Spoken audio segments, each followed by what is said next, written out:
to the Reversion, friends. I'm Anthony Westgate. I'm glad for you to be joining me here on a Friday evening. Hope you all are doing well.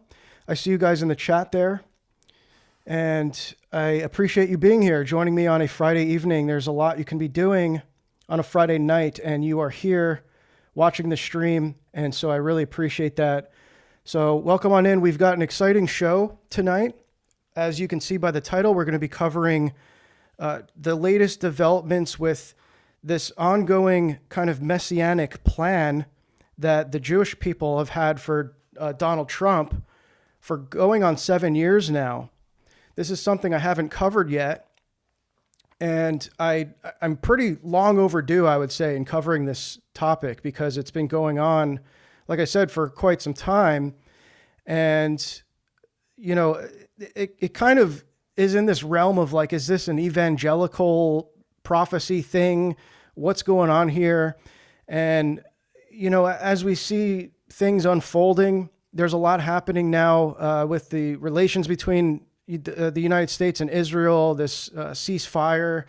We had this mass kind of Shabbos gathering over the weekend where a lot of these really prominent kind of Christian Zionist figures were in Israel, you know, paying their respects to the Wailing Wall and whatnot. J.D. Vance was there. So we're going to be covering all this and more.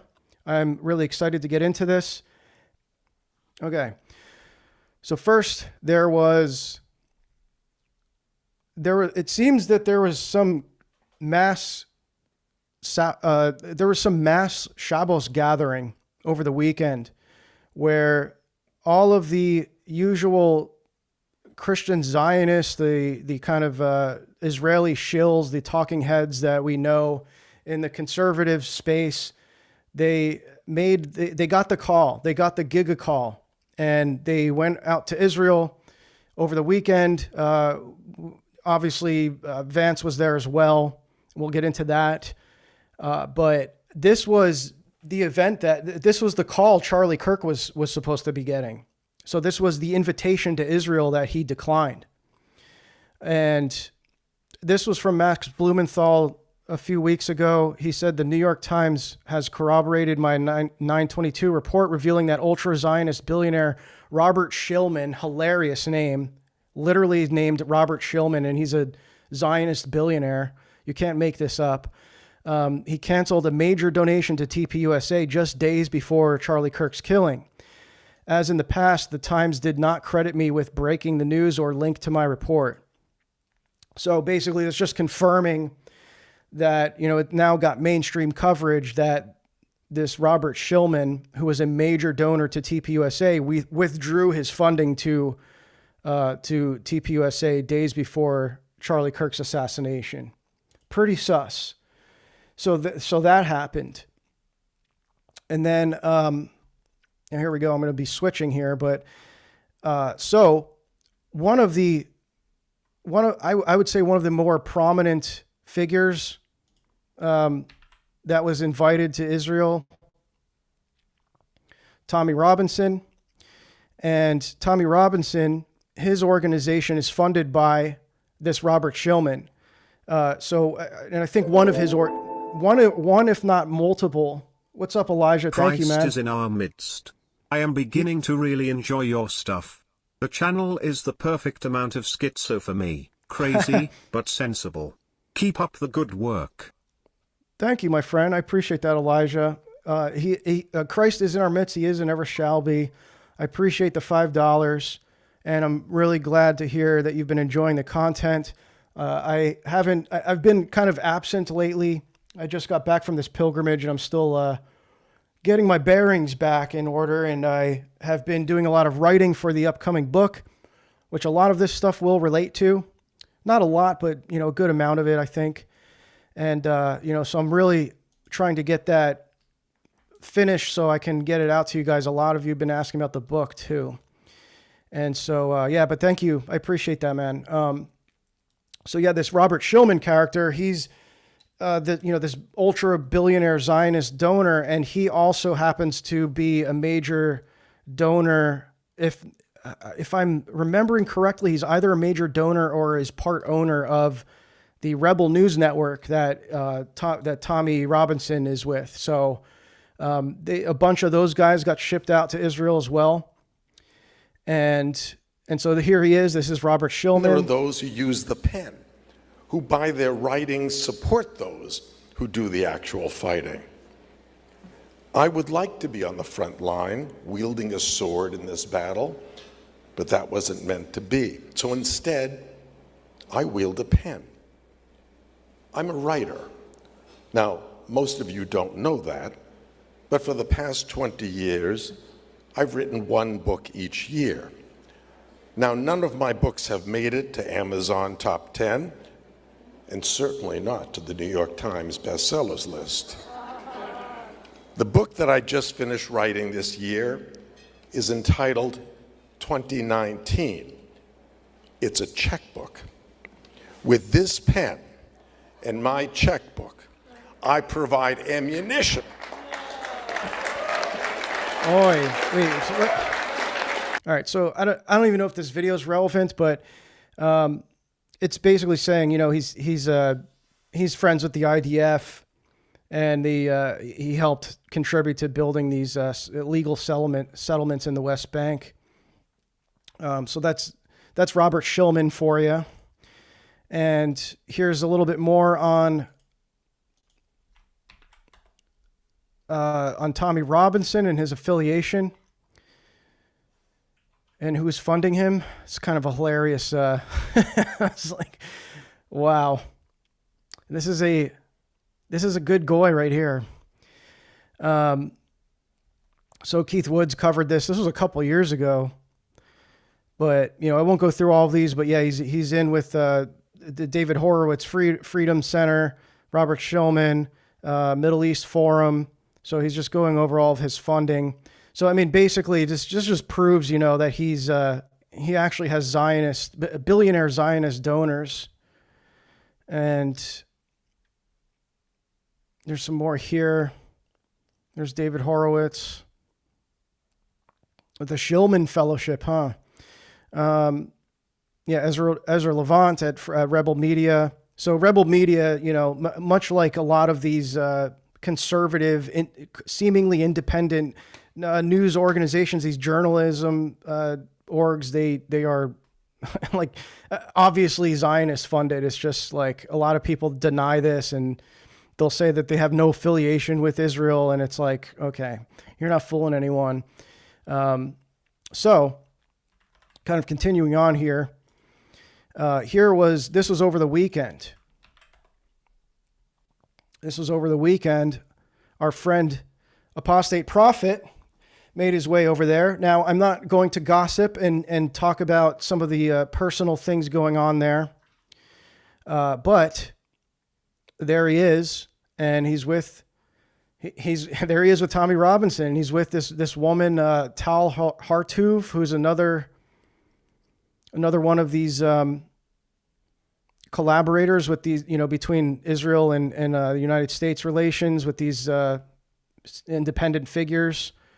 So, you know, it's interesting because a lot of these accounts, these like super pro zogged out accounts are like, they are actually pretty good sources for like knowing what's going on. You're seeing the other side of it, obviously, but in a lot of cases, they'll actually kind of like reveal too much in their sharing of content.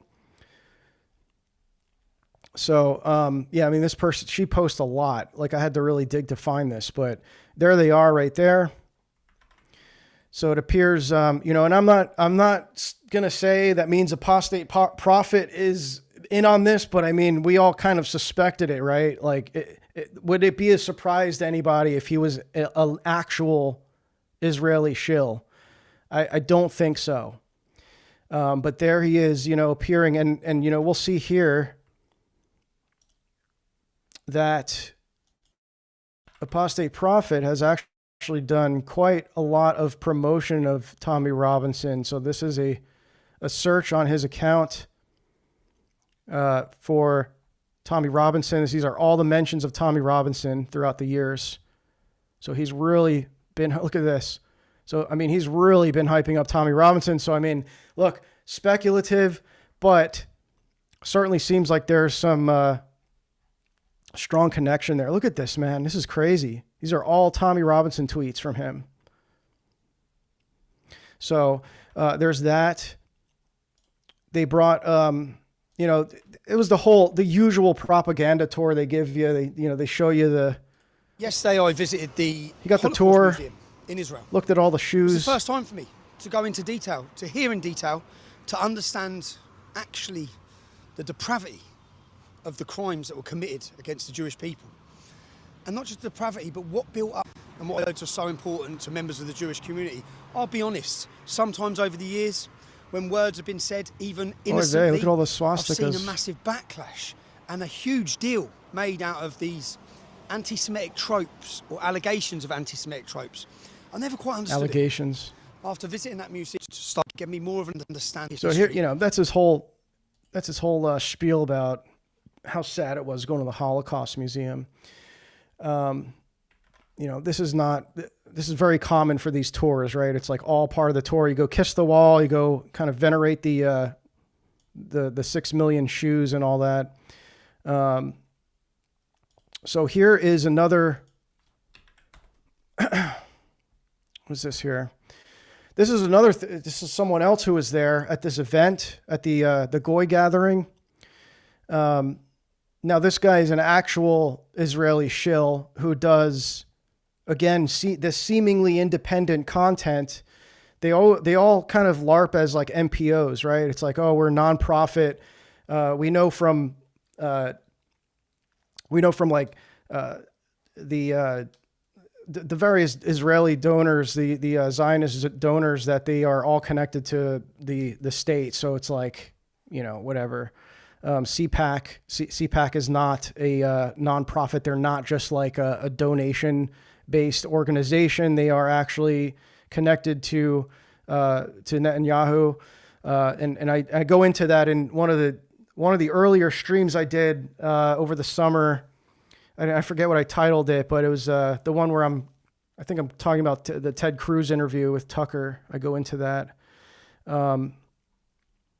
So who is this guy? Well, it's Israeli advocacy. We do Zionism. And there you go. Oh, they're a non-governmental and non-profit org. Ah, okay. Nothing to see here. And this guy does like all this stuff where he's just shilling for Zionism. He goes on, what do you call these sites where they do the video chats, like Omegle or whatever?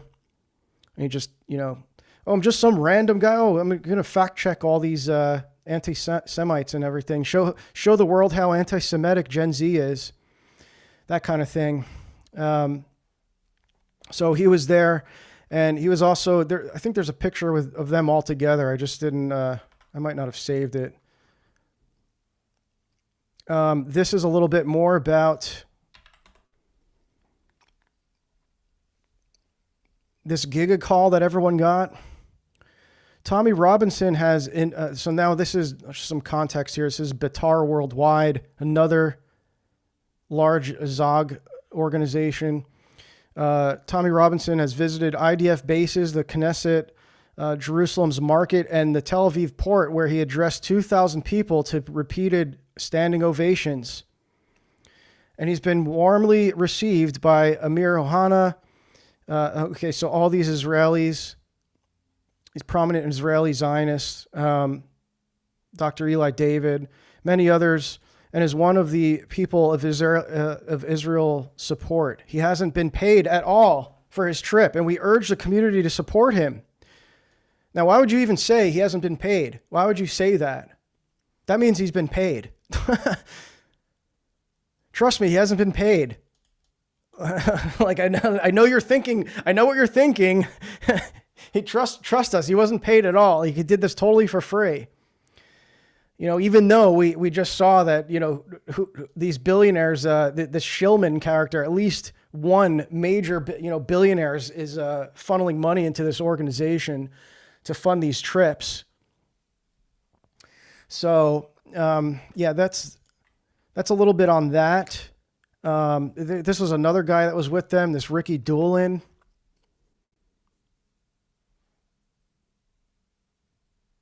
There he is, kissing the cuck wall, the humiliation ritual. And this was just today. This was just a few hours ago. Tommy Robinson denied access to Al-Aqsa on Temple Mount. So basically what's going on here is, and I believe this has been going on for a while, but there's basically like some kind of invisible border around the Temple Mount because it's a mosque. And so they're calling this apartheid. They're like, oh, see, it's apartheid because Christians and Muslims can't go to the Temple Mount, to this holy place. So it's apartheid.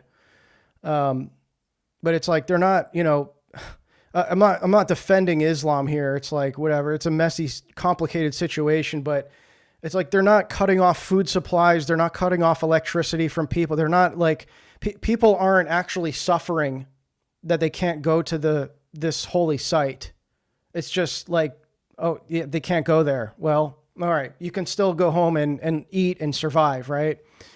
I'm not saying it's right, but like to call it apartheid, and then you're refusing to call what Israel's doing in the West Bank to Gaza apartheid, where they're shutting off their water supply and their electricity. Like, that's not apartheid. Okay. Anyway, so this is that. There's our guy right there. There's AP. In the library, you can read. Yeah. He's teaching us. Yeah, thank you. Only me. Only you. Why? He's a teacher. He's teaching He's us. our teacher. I know. Well, Muslim. Only for Muslims. Take it picture, what? You can Only for Muslims. Is that Can I just Like, how crazy is it that this guy was causing a ruckus in the online Orthodox world because he became, I don't even know if he became a catechumen or not. I think he did. But how it basically caused such a controversy that he was unwilling to reconsider his position on Israel after, multiple countless corrections and, people praying for it. It wasn't all hostile. It's like we were praying for him. He did all these debates and everything where he's like defending Zionism from an Orthodox perspective, and he's a catechumen. It's like now he's in Israel with this organization that's funded by Zionist billionaires and all these shills and everything. Like, this is really happening. He's really there doing this. So kind of vindicated, I guess, on the side of those who are saying that there's something very suspicious going on here with this guy. So again, I won't get into the personal stuff. There's some things happening that it's like gossip. I'm not gonna gossip here. You may or may not know what I'm talking about, but it doesn't really matter. And in this context here. So there's a whole video on this. I'm not going to watch that video. Who cares? So JD Vance was there as well. There were some other characters that it's a long list. I mean, we know that James Lindsay was there. There was that picture of him kissing the wall too that was going around. Now here, the Greek Orthodox Patriarch of Jerusalem urges Vice President J.D. Vance to listen to Palestinian voices during his Holy Land visit. Now this was just, was this yesterday? A couple days ago. And J.D. Vance did make his visit, and I don't recall if this has ever happened before. This was historic. The fact that as a high profile, not even a high profile figure, a vice president, someone sitting in a high position of office in the United States, went on this tour, went to Israel, got the call, and did not venerate the Wailing Wall. And instead, he went to the Holy Sepulchre and venerated the tomb of Christ. He was in the company of Orthodox Christians and Catholics. I believe he did a confession. He's Catholic. I don't know. I saw some photos of his wife. She was kind of like, not totally into it, it seemed, but she's there with him. But yeah, I mean, this was historic. The fact that we have, for the first time ever, someone of that status that did not do the whole wall ritual. So this was, I would say this was fine. This was a good thing. You know, nothing to be angry about here. And so I didn't read this whole article, but the Patriarchate of Jerusalem was saying, "I address you in the language of love, faith, and humanity, not politics or interest." So he basically urging him to just take an honest look at what's really going on there. As you enter the Church of the Resurrection, remember that this is a sacred place. It reminds us of the victory of life over death, good and evil. Archbishop Hannah said, "Blessed are the peacemakers, for they shall be called children of God." So you love to see it. You know, I'd much rather be reporting on that than, like, honestly, if he did the wall thing, I wouldn't even be covering it.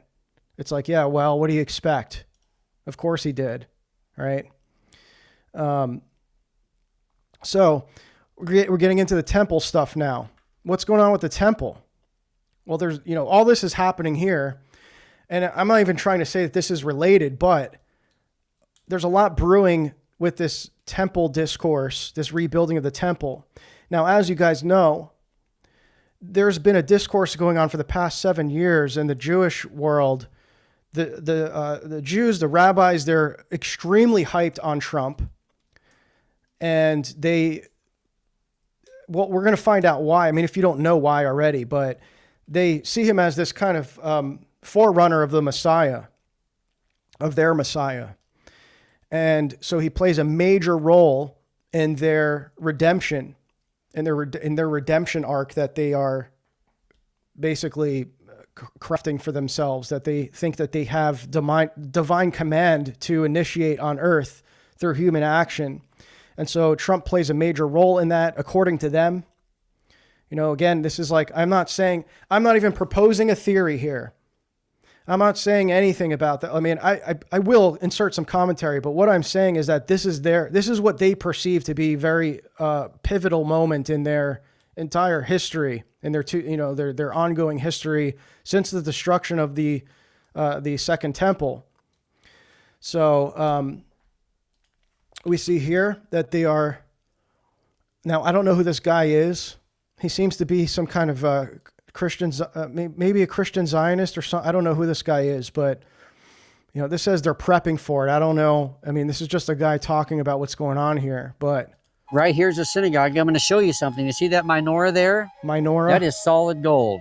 Oh, wow. And that will go into the new temple. The Jews' desire right now is to build their temple. Where do you think they want to build the temple at? Mount. Temple Mount, right where the Dome of the Rock is. How is the Dome of the Rock going to be able to come down and then build a temple there?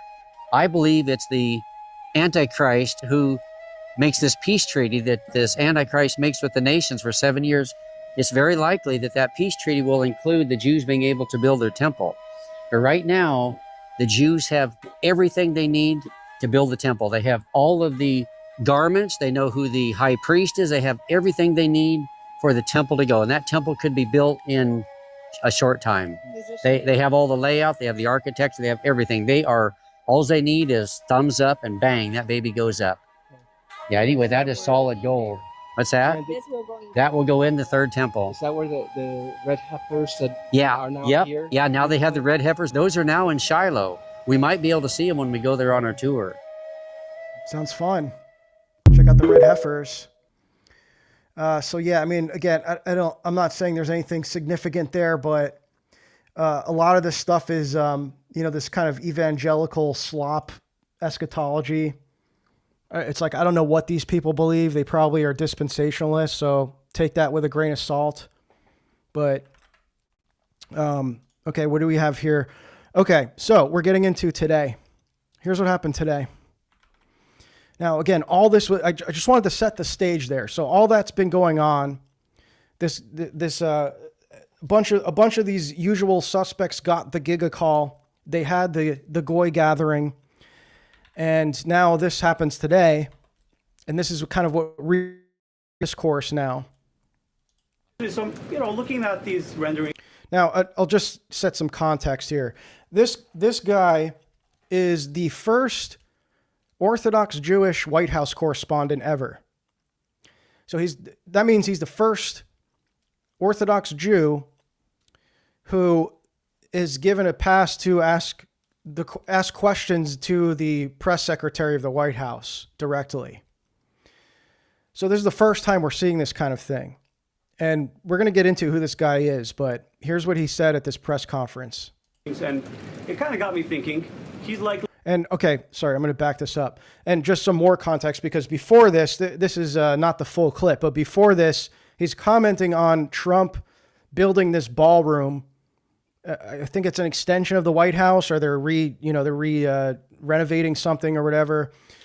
And so he's setting this, like he asked something about some BS question about that. He's like, oh, what are they naming the ballroom? And then, by the way, and then he asked this. So, looking at these renderings, and it kind of got me thinking, he's likely going to go down as the greatest builder of this era. And you've been in on a lot of those meetings with him. To your knowledge, has the subject of rebuilding the Holy Temple in Jerusalem come up? It has not. No, it has not. I don't. It hasn't come up? Go ahead. Are you sure are you sure it hasn't come up? He's the chosen one. How can you say there hasn't come up any discussion about the Holy Temple being rebuilt?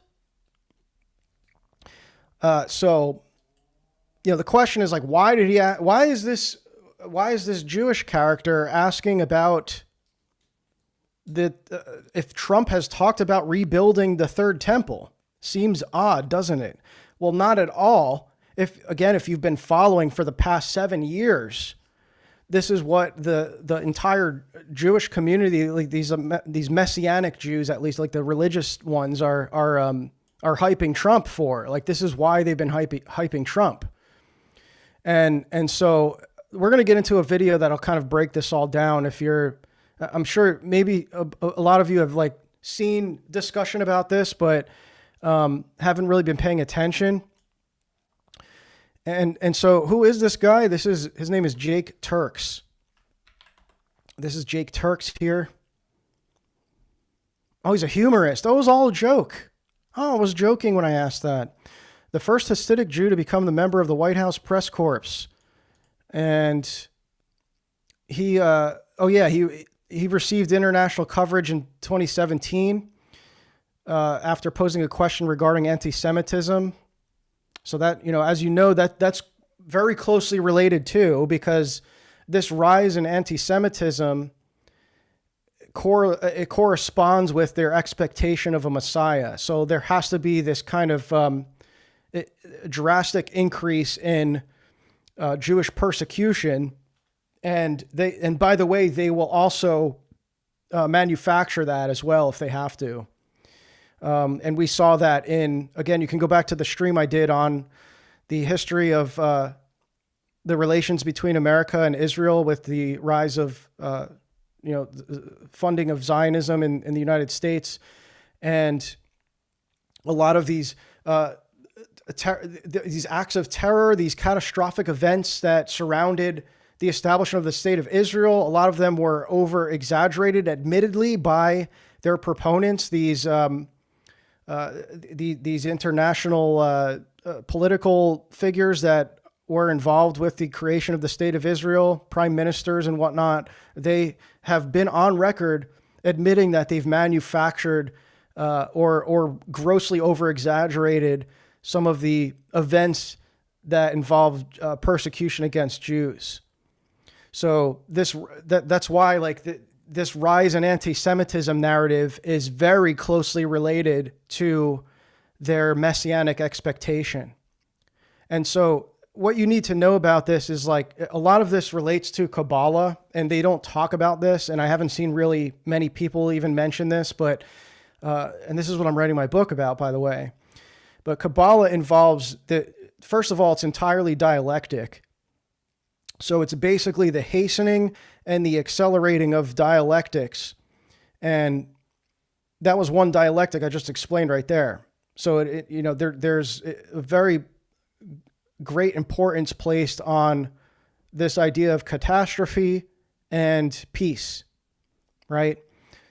and then they merge together in the creation of Israel, for example.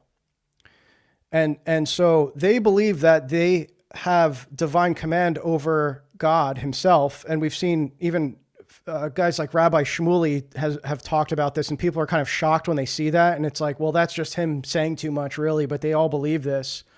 But by all, I mean like, the Kabbalists.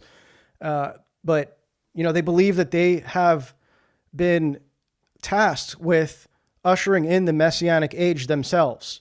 So it's the opposite of in Christianity, where we are to wait for God's plan to unfold. God has divine command, and we are not to be, fearful or, expect it, like knowing what to expect or anything like that, right? And so it's the opposite for them. They believe they can actually hasten the conditions of the coming of the Messiah with by their own will, essentially. So that is not a coincidence that he's talking about anti-Semitism, and that's like the other thing he's famous for. So now this guy's basically famous for two things that both involve this messianic plan. One being he pressed Trump on what he's doing about anti-Semitism, and then now today he's asking this seemingly bizarre question about is Trump have plans to rebuild the third temple? And it's like those are both related. So now there's also a video here. Again, I'm not going to play this whole thing, but I found a video of him on a podcast, one of these Jewish podcasts, where he's talking about the prophecies concerning Jewish prophecies concerning the rebuilding of the temple. I would be a little. Bill, paint the picture. Yeah. So let's start with his backstory, because he has a fascinating backstory. Like, there isn't much information about him, but going through, like, I literally searched the word Ovadia and like every single. The one who condemned Edom and upheld Israel's future redemption. Piece of Chazal that comes up with the word Ovadia in it, practically. You know what I'm saying? I like that they're defining these terms. Okay, this is the Living L'chaim. That's the channel here. Thank you, Living L'chaim, for defining that for us Gentiles. We don't know the basics, but there are a lot of stories that shed light. So I'll tell you one thing that I discovered. Yeah, and as Crispy said here, I didn't want to get too esoteric with that, but I explained this all in the book. But yeah, they have been tasked with repairing these shattered vessels of creation.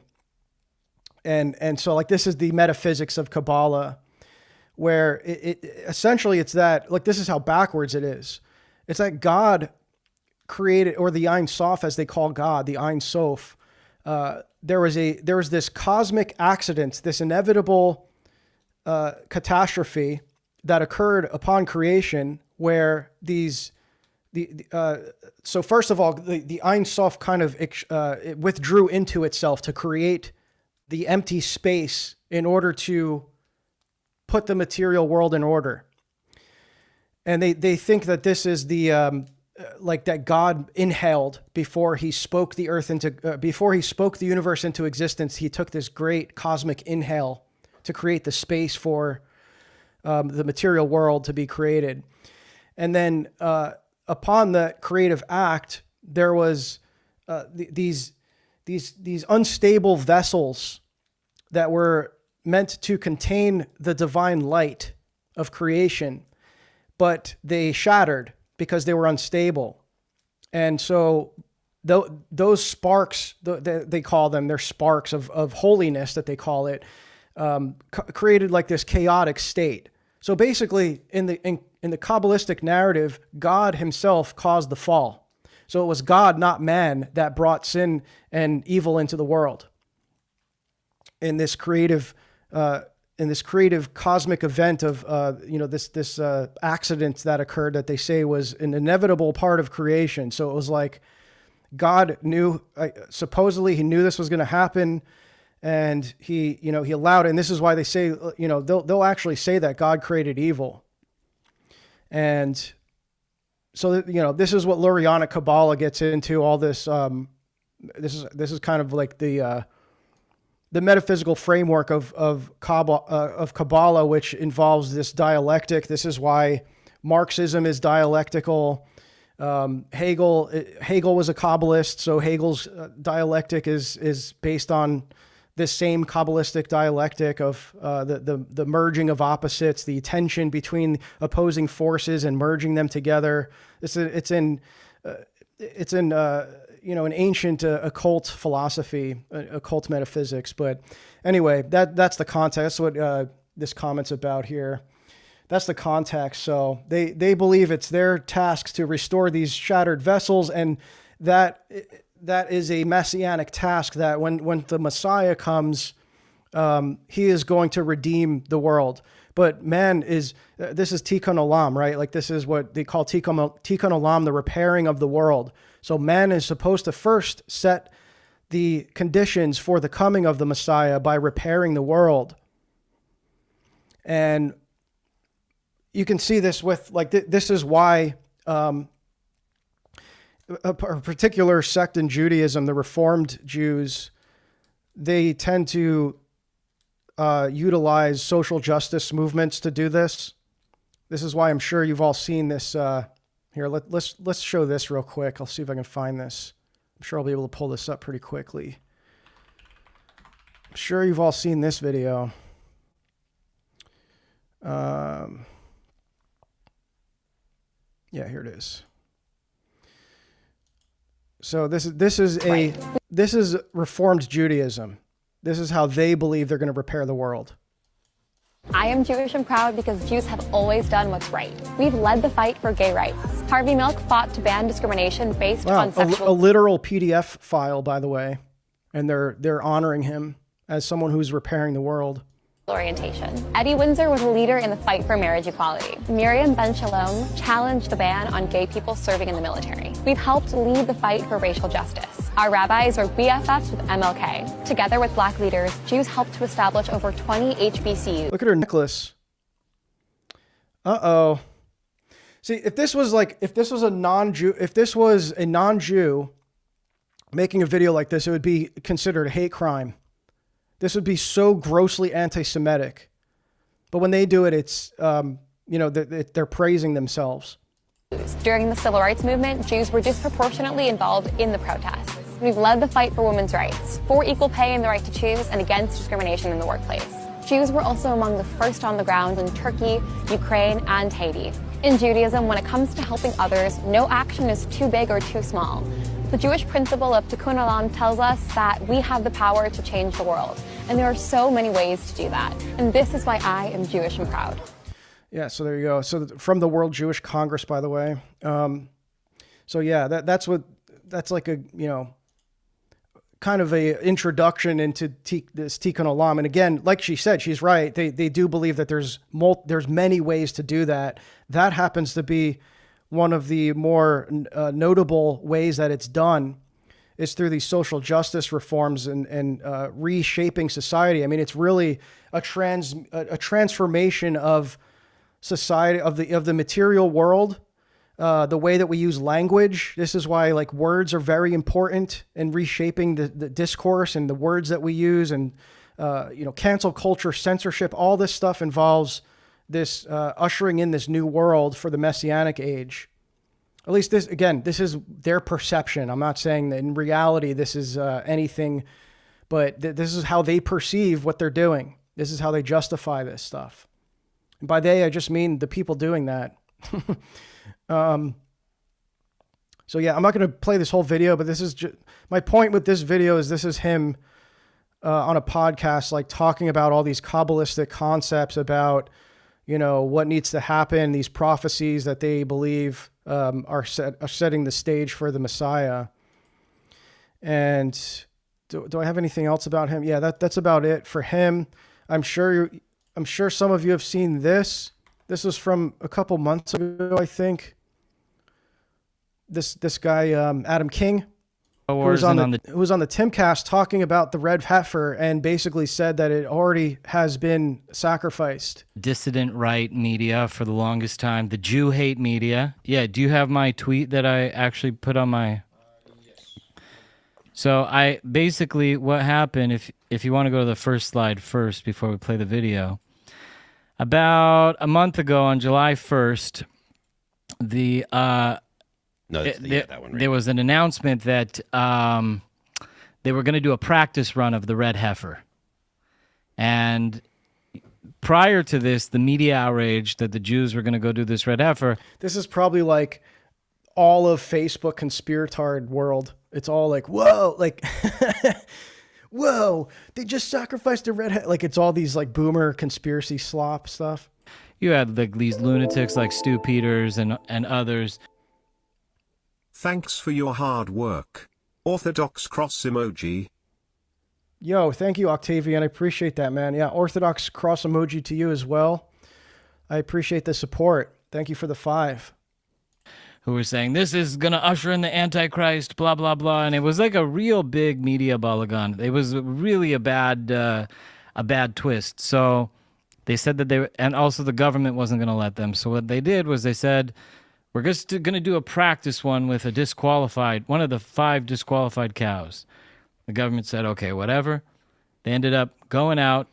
We don't need to watch this whole thing because there's something, there's a video I'm going to be playing very soon here that I think is more important for us. Because the media outrage has been so astronomical about it. But the red heifer. That's a photo of the red heifer being sacrificed right there. That's insane. They fooled everybody. And they successfully performed the ritual about a month ago. They fooled everybody, huh? So see what happened was like there was all this discourse about this red heifer, and it was like all these alarm bells ringing, and it was fake. It was all like staged, like, you know, whether it was really orchestrated or not. They went behind the scenes and actually did it while all these people were, crying wolf over it. Now, in the ritual, you're supposed to have hyssop. I have also hyssop that is from the actual ritual, and also the red heifer ashes. And these get put into a clay jar and then sprinkled on people in a healing ritual. It's like, where is it? Like, I thought Jews just believed in the Old Testament. Where is this in the Old Testament? And it removes the impurity of death and allows for people These to are heal. all Talmudic, So since Kabbalistic this started, rituals. They have been sprinkling on people. There was a man with Alzheimer's who just started remembering everything, sight to the blind. There's some real miracles that have happened in the last month since this thing has gone down. But the ashes, just like I have a little bag, there was 10.5 gallons of ashes. And this is only a dime bag full. And these ashes have been disseminated. They're here to stay. They will never be found. So many people have them. Yeah, a lot of 7K checks were written on that Giga call, huh? A lot. I would say they probably got quite a bit more than 7K for making that trip. And this power about it said that makes it sound like. But okay, so yeah, you get the idea. This happened already. All right. Whether that actually has any significance or not, they think that the real ritual occurred. So, we have, this is another kind of older one. But this Javier Milei talking about now this is actually worth commenting on here. This would come off like if you read this post, you'd be like, oh, this is one of these conspiratard accounts. But this actually is Masonic in the sense that the ultimate goal of Freemasonry is to rebuild the temple. The whole institution of Freemasonry involves it's all like a mimic of the Temple of Solomon, right? So they're kind of like a heroic figure that they base their rituals around is this Hiram Abiff, who they believe was the original architect of the first temple, of Solomon's temple, right? So like the whole institution involves the ultimate goal of rebuilding the temple. Now, in certain practices of Freemasonry, they may say that's, in the lower levels, they may say like, oh, well, that's just allegorical. It's an allegorical temple. And then in the higher levels, like you have these figures like, what's his name? I'm blanking on this guy's name. the guy who wrote the book, he wrote like all these magic books, this esotericist who was a 33rd degree Freemason, not Albert Pike. Albert Pike has talked about it too.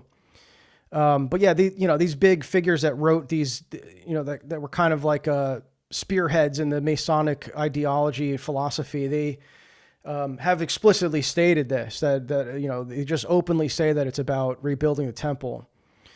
So yeah, anyway, this is Malay here. A manos de los romanos. This story took place after the destruction of the second temple by the Romans. Se encontraba Rabbi Akiva y sus colegas observando el monte del templo en ruinas y vieron a un zorro salir Not del Manly lugar P. más Hall. santo de lo que era el templo. Manly P. Hall actually wasn't even a Freemason when he wrote those works on Freemasonry. He was just obsessed with the philosophy. The name will come to me. He was Jewish. He was a Jewish Freemason. He was I think he was a rabbi. Yeah, it'll come to me. He's in my book. I cited a bunch of his quotes. I just Eliphas Levi, that's his name. I just had to think about it a little harder. Yeah, Eliphas Levi. So yeah, he's talked openly about Freemasonry being having the ultimate goal of rebuilding the temple in Jerusalem. Rabbi Akiva and his colleagues were observing the Temple Mount in ruins, and they This guy, by the way, this Malay, he just found out he has Jewish ancestry a year ago, and now he's like neck deep in the Talmud. saw a fox leave the holiest of holies in the temple. No podría haber una escena más desalentadora que aquella.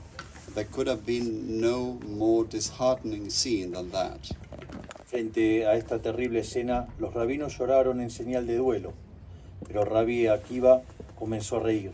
In the face of this terrible scene, the rabbis cried in mourning, but Rabbi Akiva started to laugh.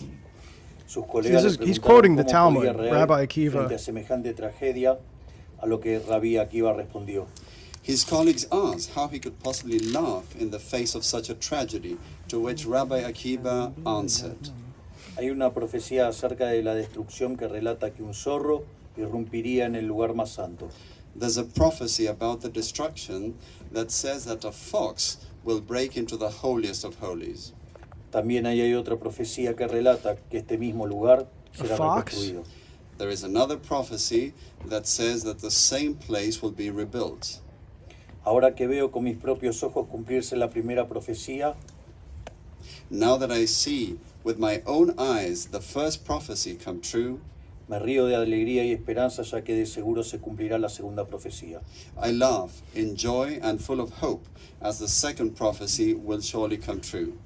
There's another, I thought this was the clip, but there's another clip of him actually saying we need to have a missile strike on the Temple Mount. Like we need to destroy the Dome of the Rock. Because that's like the most obvious inhibitor to this happening, to them hastening this coming of the Messiah, is like there's a massive mosque on the Temple Mount. And it's like, what do you do about that? So, okay, let's get into, let me see here. Do we have anything else? Yeah, let's get into this video here. This is going to be the main, wait, what is this? Okay. Well, okay, I'm going to play this video instead, but I mean, this was just last week. So again, this discourse has resurfaced. This was, again, a week before that question came up, is Trump talking about rebuilding the temple? And so this came up and they're talking about it again. Look at this sign. Cyrus the Great is alive, right? We're going to get into what that is. That'll be revealed in the video. But as you know, as you may or may not know, this is referring to King Cyrus in the Old Testament, who was he was seen as kind of like the last great ruler who brought about these conditions like for the rebuilding of the temple. And I think it talks about it here even. Who was Cyrus and what was he known for? So he was a Persian king, Persian ruler during the Persian Empire. It spanned Turkey, Syria, and Iraq, Egypt, Asia Minor, modern-day Turkey. He was a Babylonian king. And Soon after he defeated Nabonidus, Cyrus issued a decree freeing captive Jews and others in Babylon. So this is who freed the Jews from their Babylonian captivity. And so he's kind of like seen as this precursor to the messianic period. So yeah, that's kind of all you need to know here. There's more context to that, but seen as kind of like this forerunner. Cyrus initially ordered Croesus to burn alive. Yeah, so this is the whole backstory of Cyrus. But yeah, it's like, why is this coming up? Why is this a sign? Where is this? Friends of Zion Museum. There's this big sign about that the Cyrus the Great is alive, and it's Trump. There's more too. I think, let me see if I can pull these up here.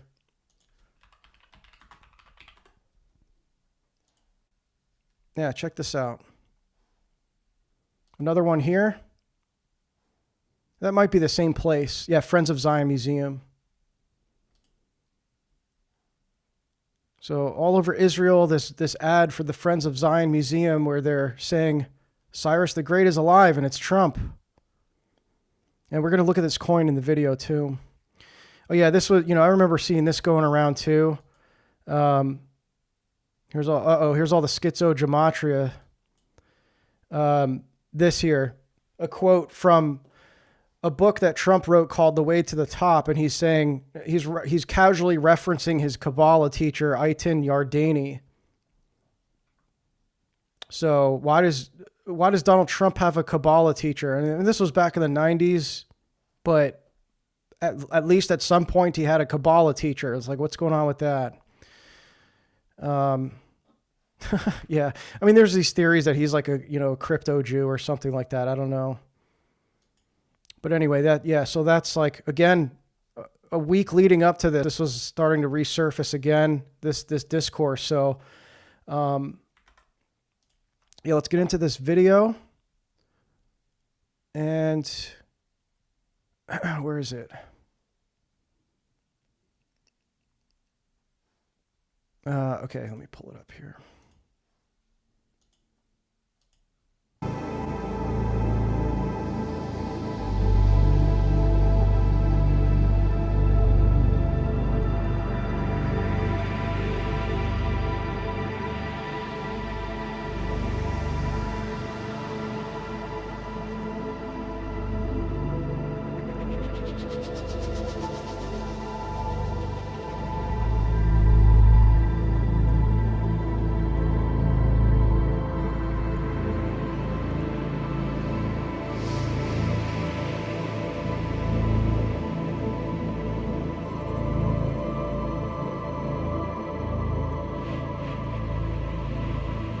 Look how hyped they are.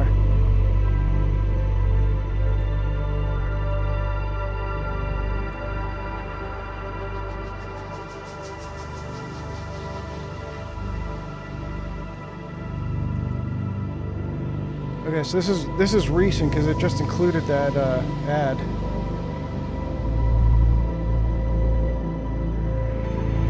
Trump is the new Miley Cyrus, yeah.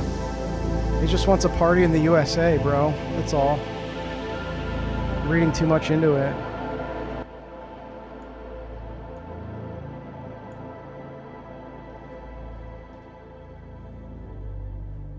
We'll all see the building of the third temple in Jerusalem very soon. And we honor our President Trump for what he has done for Jerusalem and for the Jewish people. Interesting. I was visiting John. Hold up. Is that who I think it is? Yes, it is. We got Eric Wilson in the chat. Man, what a throwback.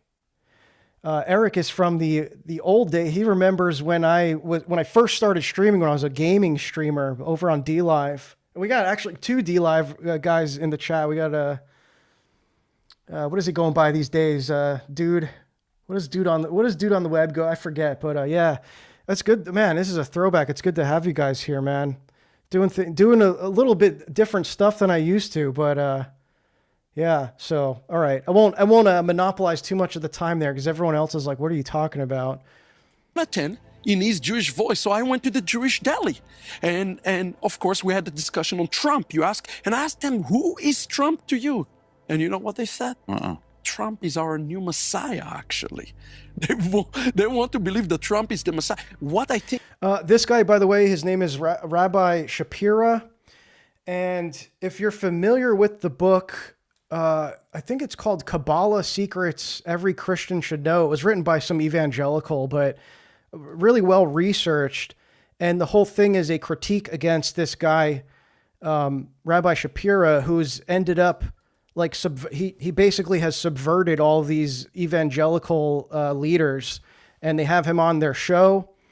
And he's talking about all these Jewish, Kabbalistic prophecies regarding the Messiah. And she goes into really great detail about all the kind of really depraved, wicked stuff that they believe. And yeah, this guy's really twisted. So this actually even ties into what do they call it? What do they call it? Christian well, it's basically Christian messianism, but it's like when Jews convert to Christianity and they still want it to be like a completely Jewish thing. You guys probably, someone let me know. I'm like totally blanking on what it's called, but yeah, he a lot of his stuff has to do with that, like tying in Kabbalah with Christianity, but in a very blatant way. Messianic Christian. Yeah.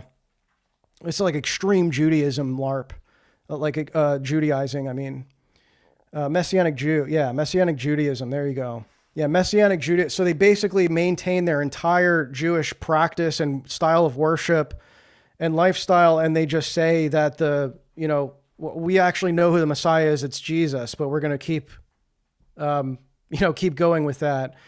But anyway, yeah, Messianic Judaism. Thank you. I don't know why I should know that, but so this guy's got a lot involved with that. Anyway, we'll keep it moving here. I think is happening here is God using Donald Trump to hate. Yeah. So there you go. That's Benny Hinn. So he's on the they have a Kabbalistic Jew on the Benny Hinn show. That's how cooked this guy is. Hasten the coming of the Lord. This is really what is happening here. And we need to be stay tuned because he's lining up with Israel right now in a major way. There was a word that was appointed on the day of his birth. He was born on Friday. And what was the word appointed? When he was brought forth to the world, the word is the only word in the entire Bible that was proclaimed throughout the world that day, was the word where God instructs to bring forth the trumpet into the world. It says, you shall then make the trump, and the trump will sound at the appointed time. So Jonathan, what did that mean? It means that the election had to take place just when it did. It was just at the verge of the Jubilee. It had to happen. It had to end the way it ended. Trump had to come to power. It's like his whole life, the Trump is waiting for the Jubilee. So his whole waiting for that year, waiting for that to sound. And when Rabbi Goren on the other Jubilee sounded, the reason why he had a shofar is because he based it on that scripture that was the scripture of Trump's birth. Will Donald Trump be the one to initiate the building the lore of goes the deep, third? guys. Like I don't think you guys this is why I wanted to cover this, because you might have heard of the discourse about this, but the lore goes really deep. This has been an ongoing thing for almost a decade, where they're convinced that Trump plays this huge role, this messianic role that's going to redeem the Jews. He's seen as the most important figure for the Jews, in the past 2,000 years almost. At least that's how they're talking about it. I'm sure there's been, look, you're going to say he was bigger than someone like Shabbatai Zevi, where he won over half the Jewish world. I don't know, but I'm not going to do these historical comparisons, but the Jews alive today are saying, many of them, not all of them, obviously, but many of the Messianic Jews are saying that this is the case, that he is the most monumental figure that we've seen in the history of Judaism. Temple. Well, these Jews in Israel believe he will. And not only that, they believe he is actually a type of Messiah to them. This is in their own words and in their gematria. Yes. He, I believe, is the Mashiach of Edom. See?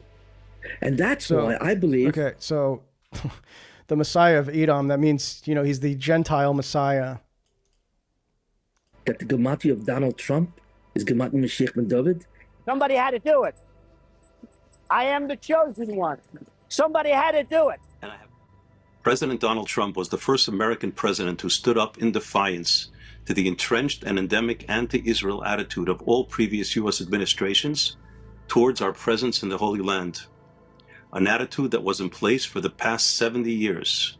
Only he or somebody like him would be the person who deserves this great honor of representing Western society and fulfilling the prophecy uttered to our matriarch Rebecca, the elder one will serve the younger one. And I stood proudly with our friend and ally, the state of Israel. I kept my promise, recognized Israel's eternal capital, and opened the American embassy in Jerusalem, and actually got it built. I actually got it built. We thank you, O Lord, for This guy makes me President sick. Donald Trump's courage in acknowledging to the world a truth established 3,000 years ago, that Jerusalem is an all... Look at that shot right there. Kushner sitting right next to Netanyahu. always shall be the eternal capital of the Jewish people. Don't laugh, but what if the great sages, the Chazal, were right in saying that when the Messiah comes, even most Jews won't recognize him? That thought lingers when I consider the strange saga of Donald Trump, a man who didn't descend from heaven with fire and fanfare, but with... Who's what guy? Old Hebrew was outlawed when they were taken into Babylon the first time. They were forced to speak Aramaic, and it was lost. That's why Jesus spoke Aramaic. Yeah, and then and now they speak. It's what is it? It's not Hebrew. It's Yiddish, right? So they're not actually speaking Hebrew. executive orders and political disruption. He moved the U.S. Embassy to Jerusalem, scrapped the Iran deal, defunded UNRWA, shut the PLO office, and elevated unapologetically pro-Israel voices like Nikki Haley and John Bolton. Some call these acts political There's the strategy. coin. Look at this coin. I wonder if it's got ridges. I don't think this is a coin with ridges, guys. I don't know. Something tells me it doesn't have ridges on it. Others might call them modern miracles, and yet critics paint him as anti-Semitic, even absurdly linking him to the Tree of Life tragedy while ignoring the Tree of Life tragedy.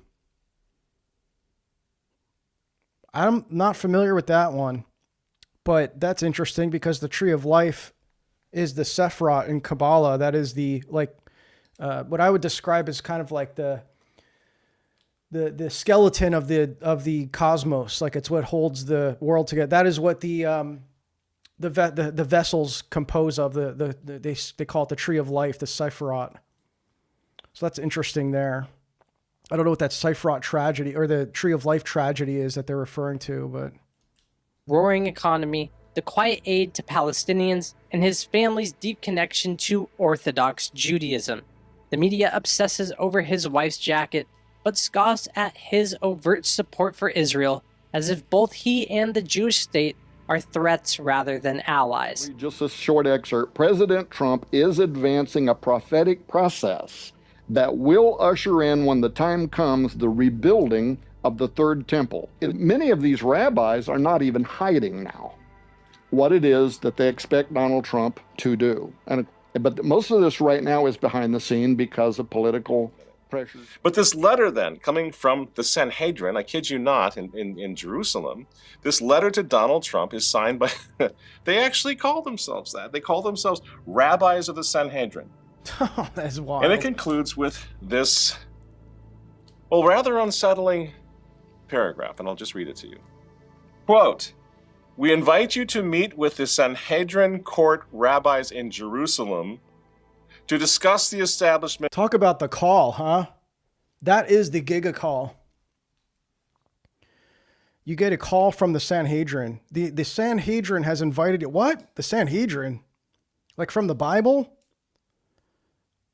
Imagine getting a call from the Sanhedrin. Hey, we invite you to the court of the Sanhedrin, the Council of Rabbis. We want to have a word with you. Of an international divine court, an IDC for all nations. This court would be based on the 7 universal commandments given to Noah and reaffirmed at Mount Sinai, a foundation for global peace and divine justice, end quote. Now, of course, they are talking about the Noahide laws. That's what's supposed to replace the United Nations. And the Sanhedrin goes on, quote, to Donald Trump, "You have been elected as Cyrus was in his time to fulfill a heavenly mission, to unite all believers in God and to foster ethical cooperation across all spheres of human activity."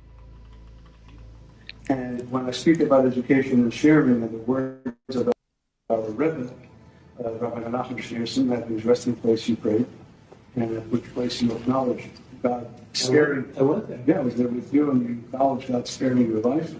And that's for a reason, because God put you in this place to do the great things, not only that you are doing, but there may not be anyone else alive who could possibly do it. And that's why each of us has to know our mission. It's an honor to be here with the first Jewish president of the United States. In the heat of the 2016 U.S. presidential campaign, I should start putting my voice through a modulator like that for extra anonymity. And I just talk like this, and then nobody can identify my voice.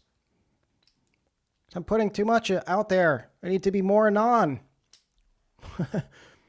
when Donald Trump trailed far behind in the polls and his victory seemed like a distant fantasy, an extraordinary event unfolded in Jerusalem, right above what many now believe to be the true burial site of King David.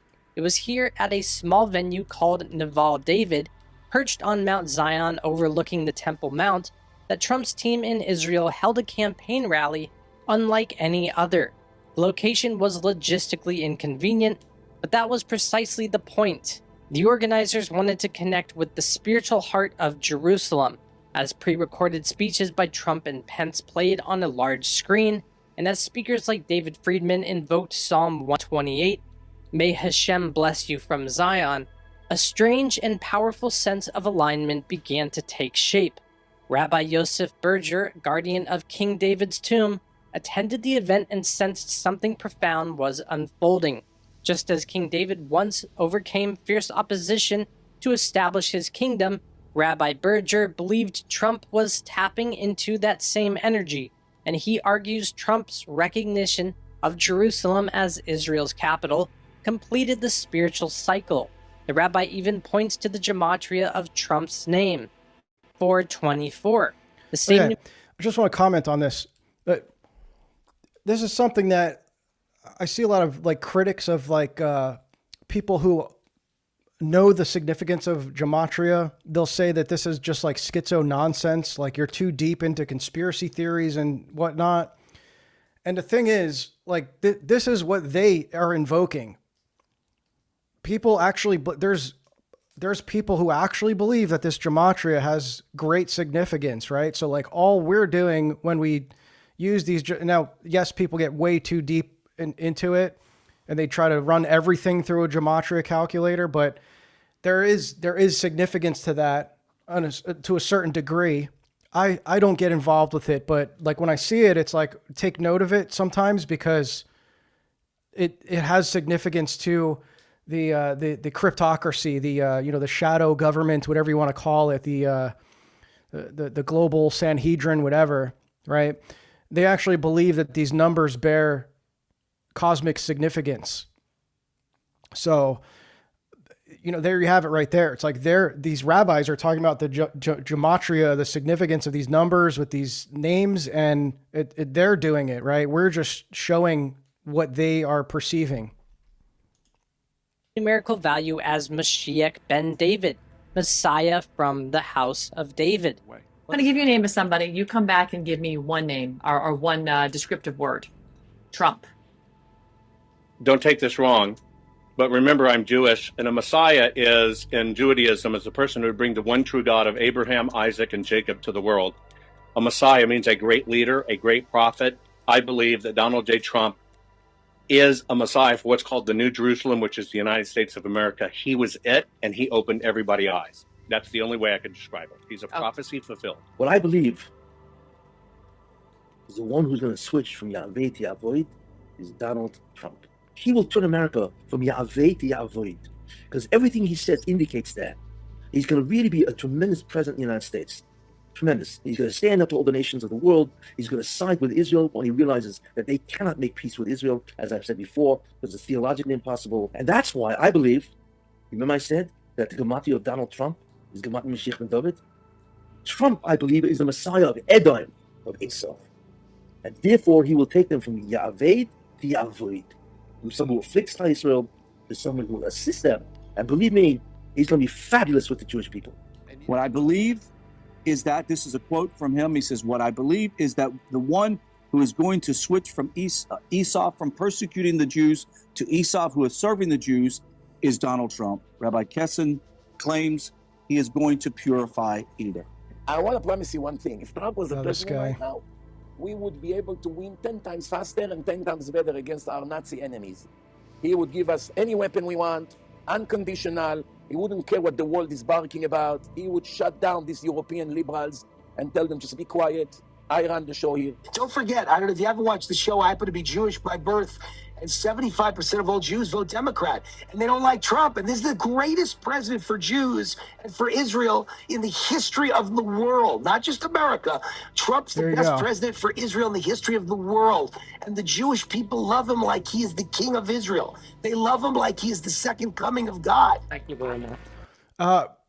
Make sure you are subscribed over on Substack. I'm just going to throw this out there just because who knows the fate of this channel if I continue to cover this kind of stuff.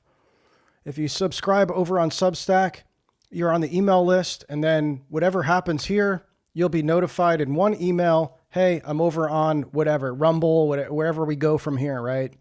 So just trying to keep a step ahead of things, right? This is why I don't go all in on YouTube. I see it as probably temporary, but we're here right now, and my main platform is Substack. So just throwing out a quick kind of, I'm shilling my main hub there, which is Substack, and you can go over on there and receive email updates for content when I post over on there. When I do live stream, I usually will multi-stream over to Substack as well. I'm not tonight.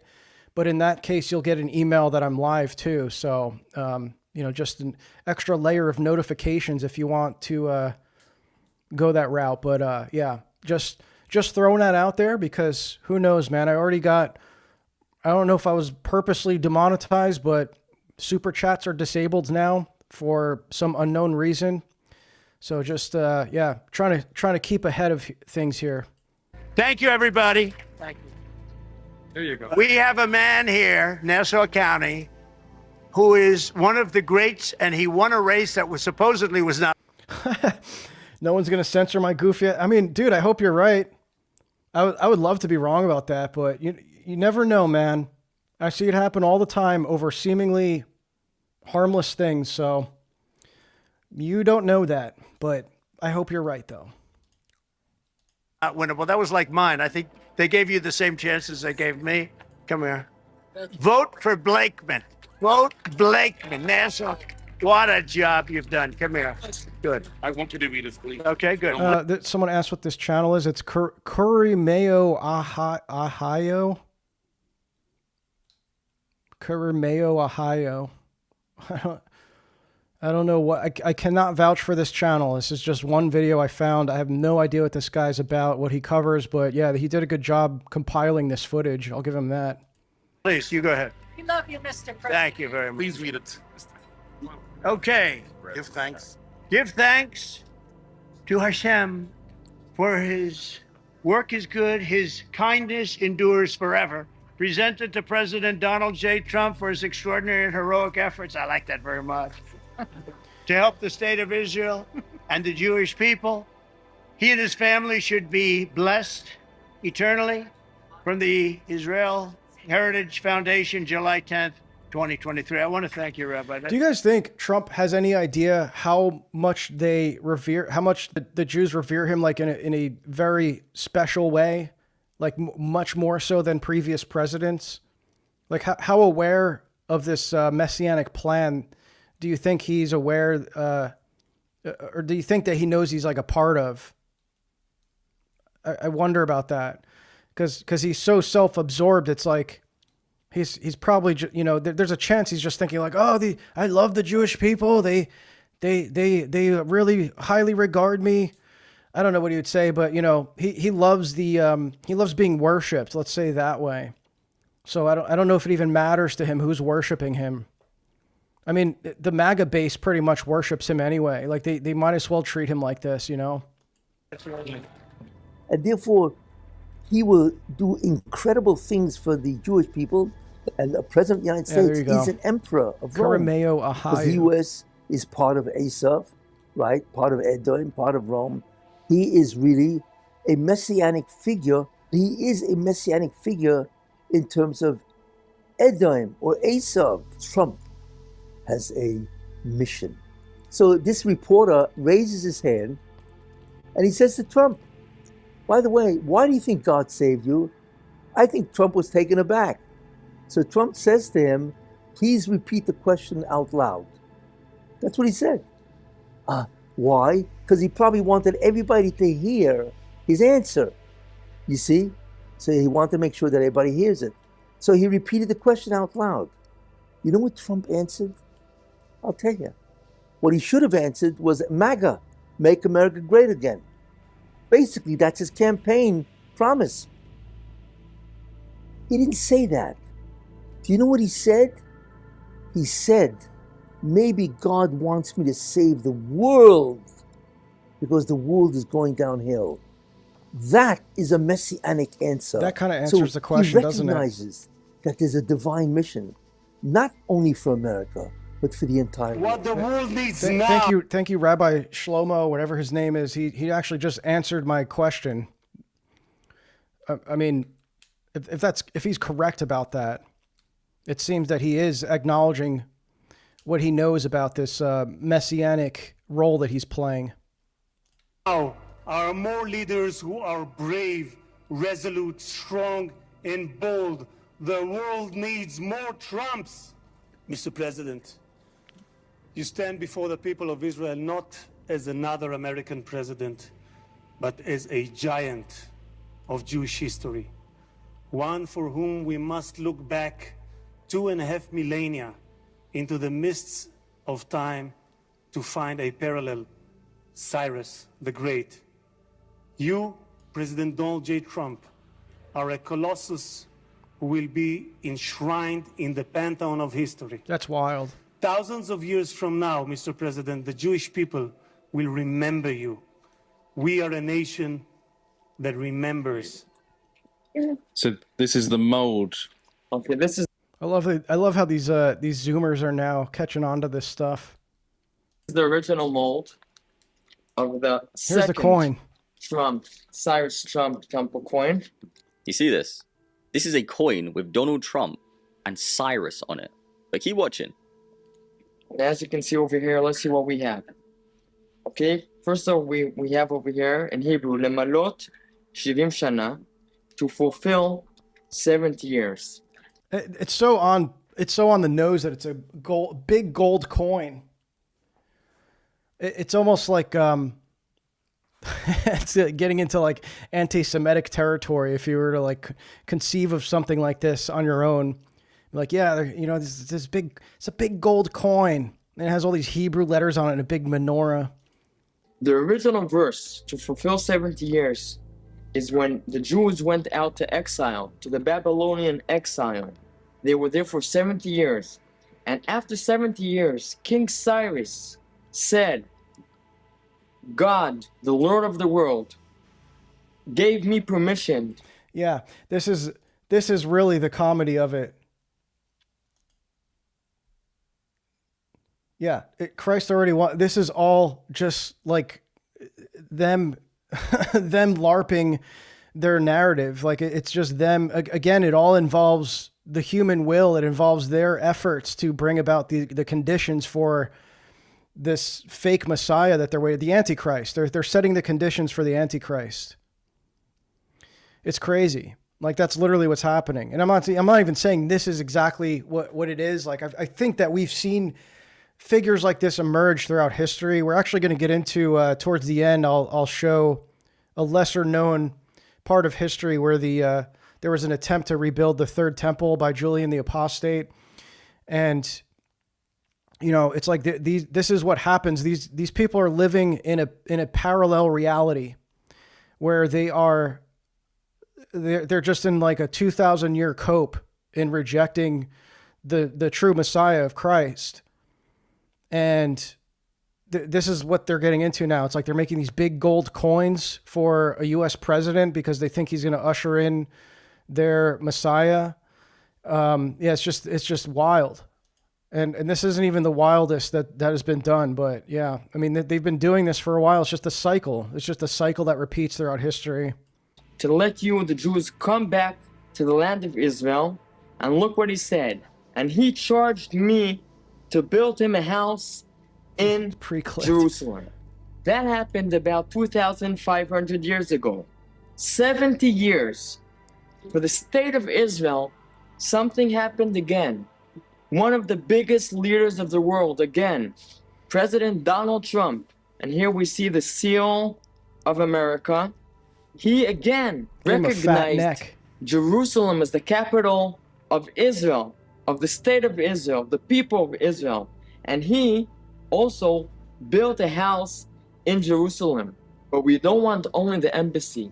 We hope, just as King Cyrus pushed us, the Jewish people, to rebuild the temple, we hope all the 70 nations and President Donald Trump, after he recognized Jerusalem as the spiritual, holy capital of the land of Israel, the state of Israel, he will help us, the Jewish people, rebuild the third temple. Israel is calling Donald Trump King Cyrus, and this is something that's very concerning, in my opinion, and I'll tell you why. When we look at the Bible, King Cyrus was a pagan king. These are like all, I would assume these are all like these evangelical content creators and stuff. So again, a lot of this coverage from the Christian side of things is being done by, I would assume, dispensationalists. I mean, this even ties into like dispensationalists will play into this too, because it's like they're getting all hyped that this means the rapture is coming soon and whatnot. So, this isn't really just exclusive to the Jewish people. The evangelicals are on board with it too, but like they'll express concern about it because of the implications from the Christian perspective. But at the same time, and I'm not saying this guy, I have no idea what this dude believes, but there are evangelicals pointing to this as well. He wasn't even Jewish, and God used him to free Israel from captivity, returning them back from exile, and even funding them for the rebuilding of the temple in Jerusalem. So you might be asking, why is Israel calling Trump King Cyrus? And I'm going to list a few things. Donald Trump has been doing things for Israel since 2017.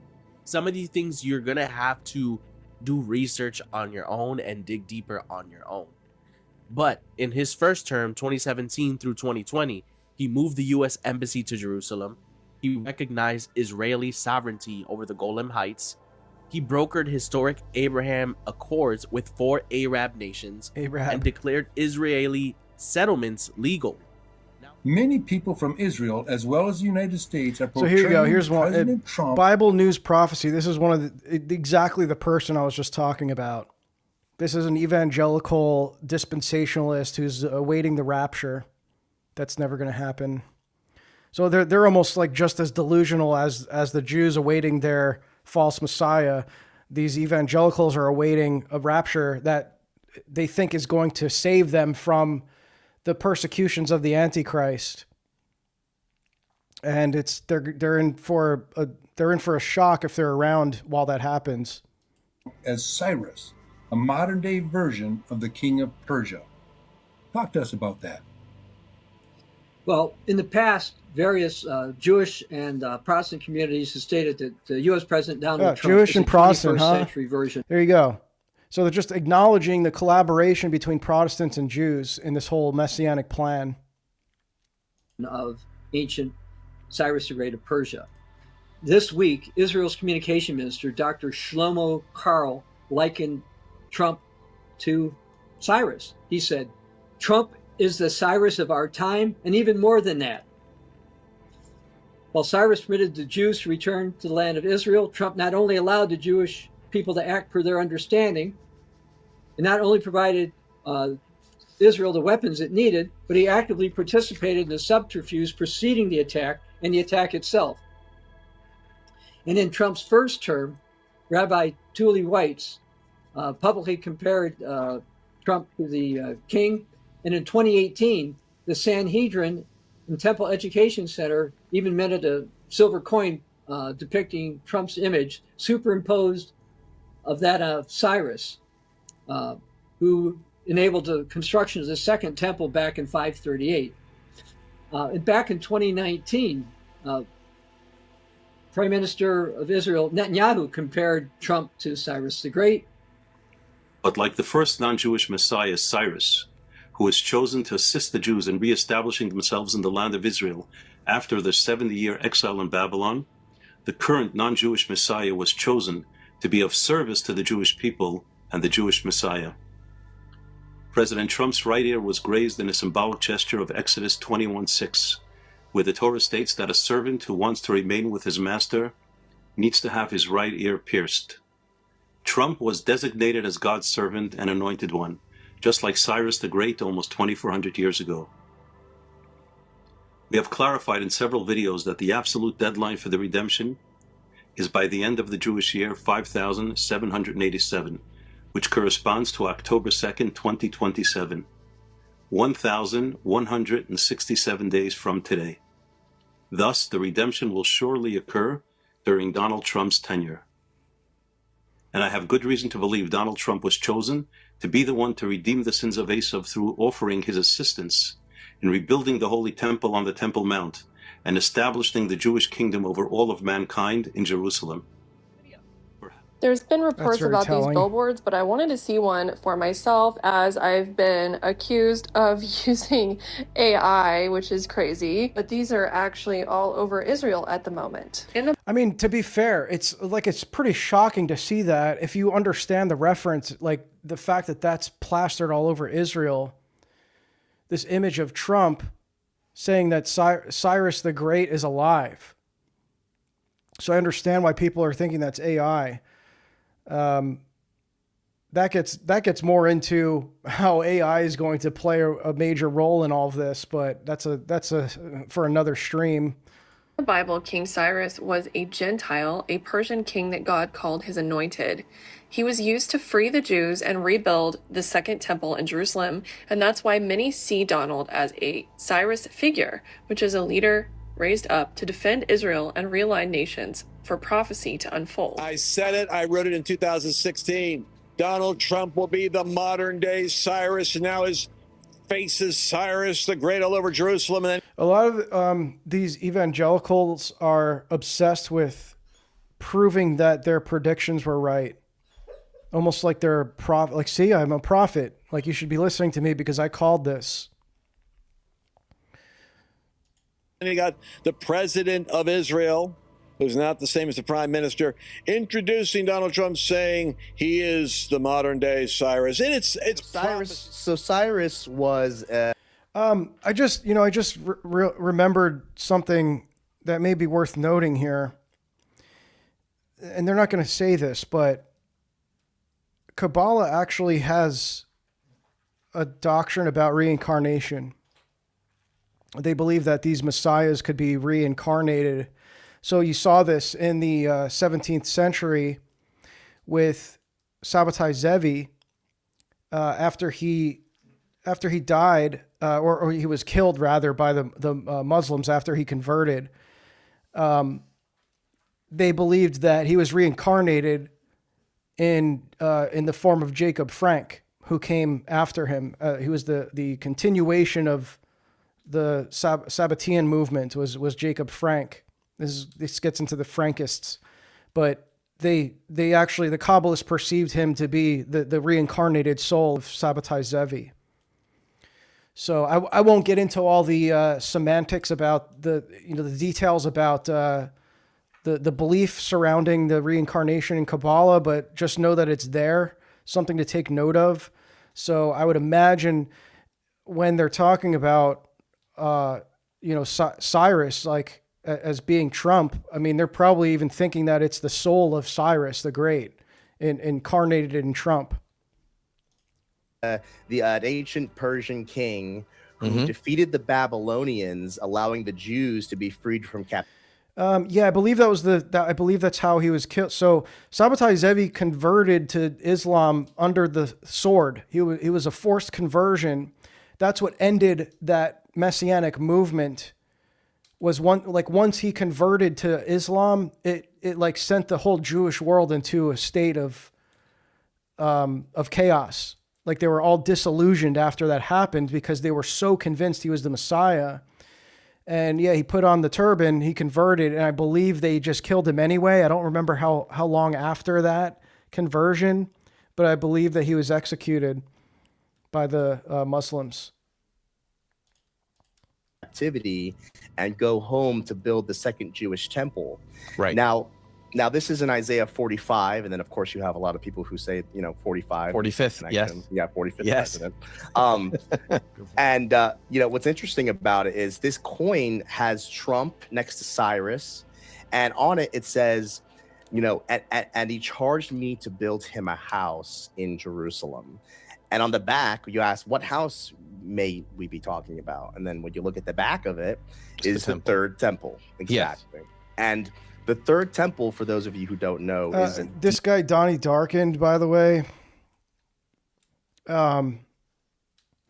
He's been pushing this for about 7 years since it's been a thing. This has been his main topic that he covers. So he's talked a lot about this. He's an evangelical. I believe I think he debated Jay Dyer, if I'm not mistaken.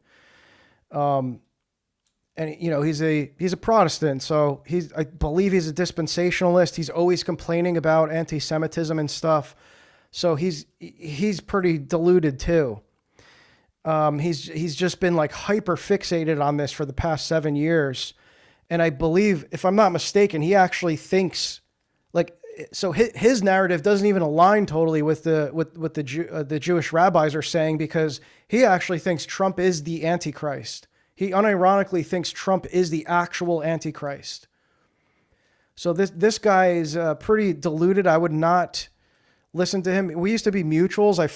We followed each other for a while, and I just couldn't take it anymore. I unfollowed him. I think he didn't like that he didn't like the stuff I was saying about the chosen people, I guess. So he probably unfollowed me over that too. But a bunch of people used to ask me if I was going to ever have him on as a guest. They wanted me to talk to him. It's like, I don't need to talk to this guy. This is all he talks about, man. You can just get it in this one stream, his whole shtick for 7 years. You can just get it all from this one 38-minute video. Deeply, deeply connected with end times prophecy, because that is the temple, number one, that the Antichrist will declare himself as God in, committing the abomination of desolation, which will kickstart the 3.5-year tribulation period. As many of us know, a couple of weeks back, Donald Trump received an award from the Israel Heritage Foundation in appreciation of his efforts to forge normalization agreements between the Jewish state and for Arab nations under the Abraham Accords. The award, a menorah, was presented to the former president at Mar-a-Lago on February 26, and the following inscription was on the plaque at the menorah's base. This menorah, which represents the eternal light of the world, is presented to President Donald J. Trump. That's a Kabbalistic reference right there. The eternal light of the world, that is the light that shattered, that is the light of creation of the Ein Sof that shattered the vessels and created the divine sparks, the holy sparks that are being, that the Kabbalists think that they are reunifying through their efforts to repair the world, to bring about their own redemption through human action. Honor and celebration of doing what no other man has ever done, and that is to make peace between Israel, the United Arab Emirates, Bahrain, Morocco, and Sudan in the extraordinary Abraham Accords. Process. But you have to understand what Trump is going to do. He's going to end the Arab-Israeli war permanently.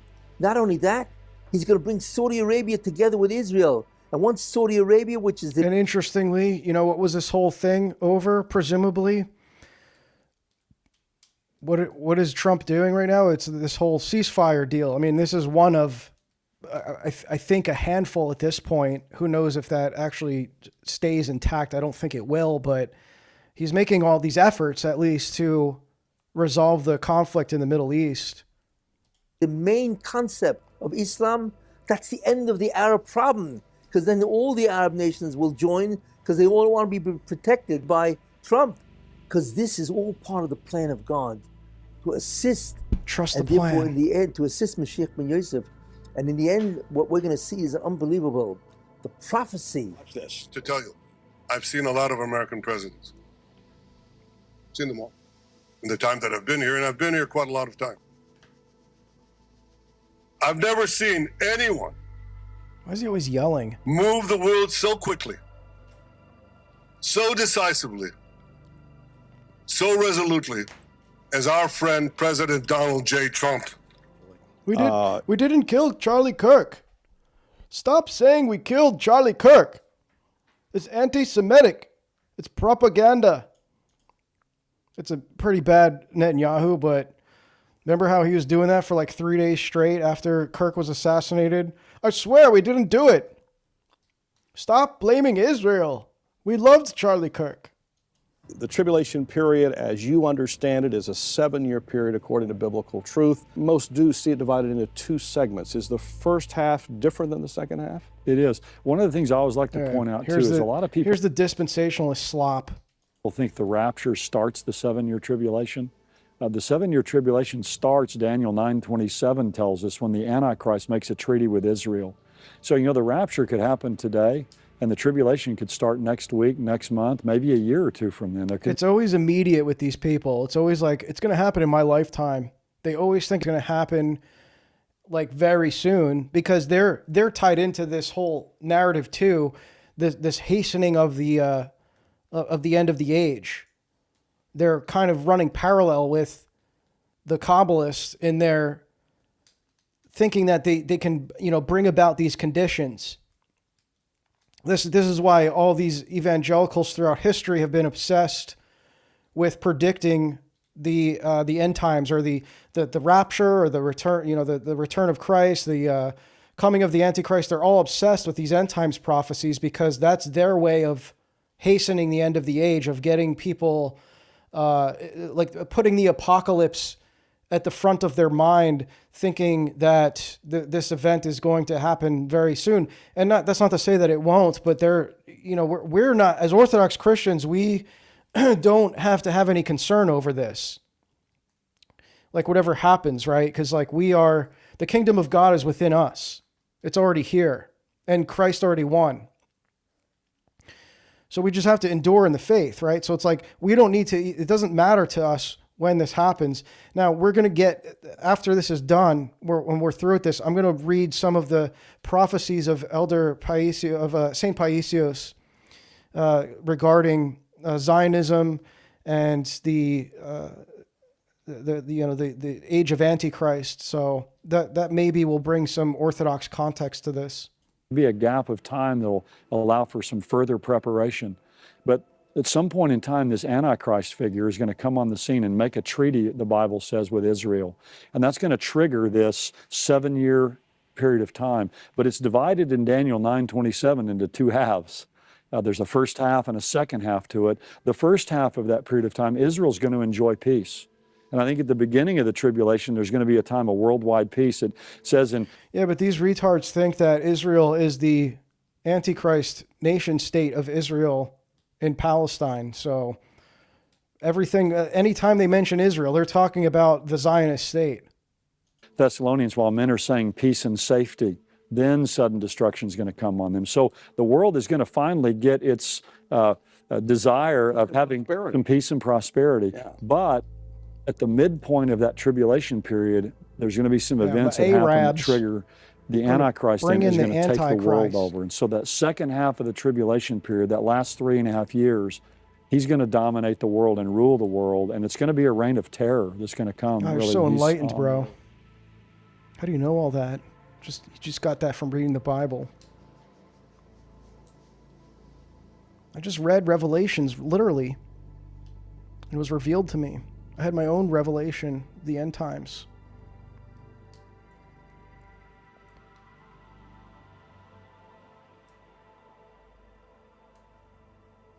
Few hours, Israel and Hamas have agreed to something historic, a ceasefire with a hostage prisoner exchange and a withdrawal of the military in Gaza. No one saw this agreement coming.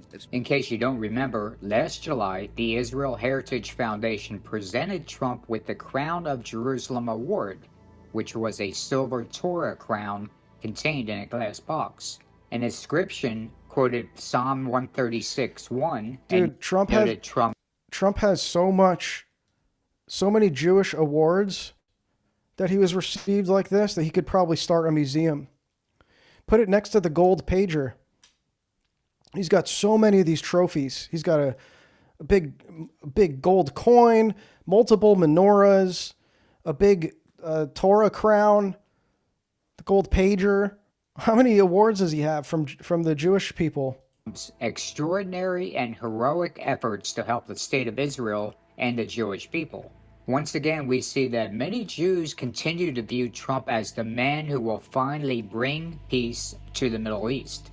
But more than that, some view Trump as possibly even being Messiah ben Yosef, one of the two redeemers in Jewish tradition. So again, reincarnation. Messiah ben Yosef will be a political and military leader who will wage war against the forces of evil that oppose Israel. Always revolutionary figures. He will also be involved in the building of the Third Temple.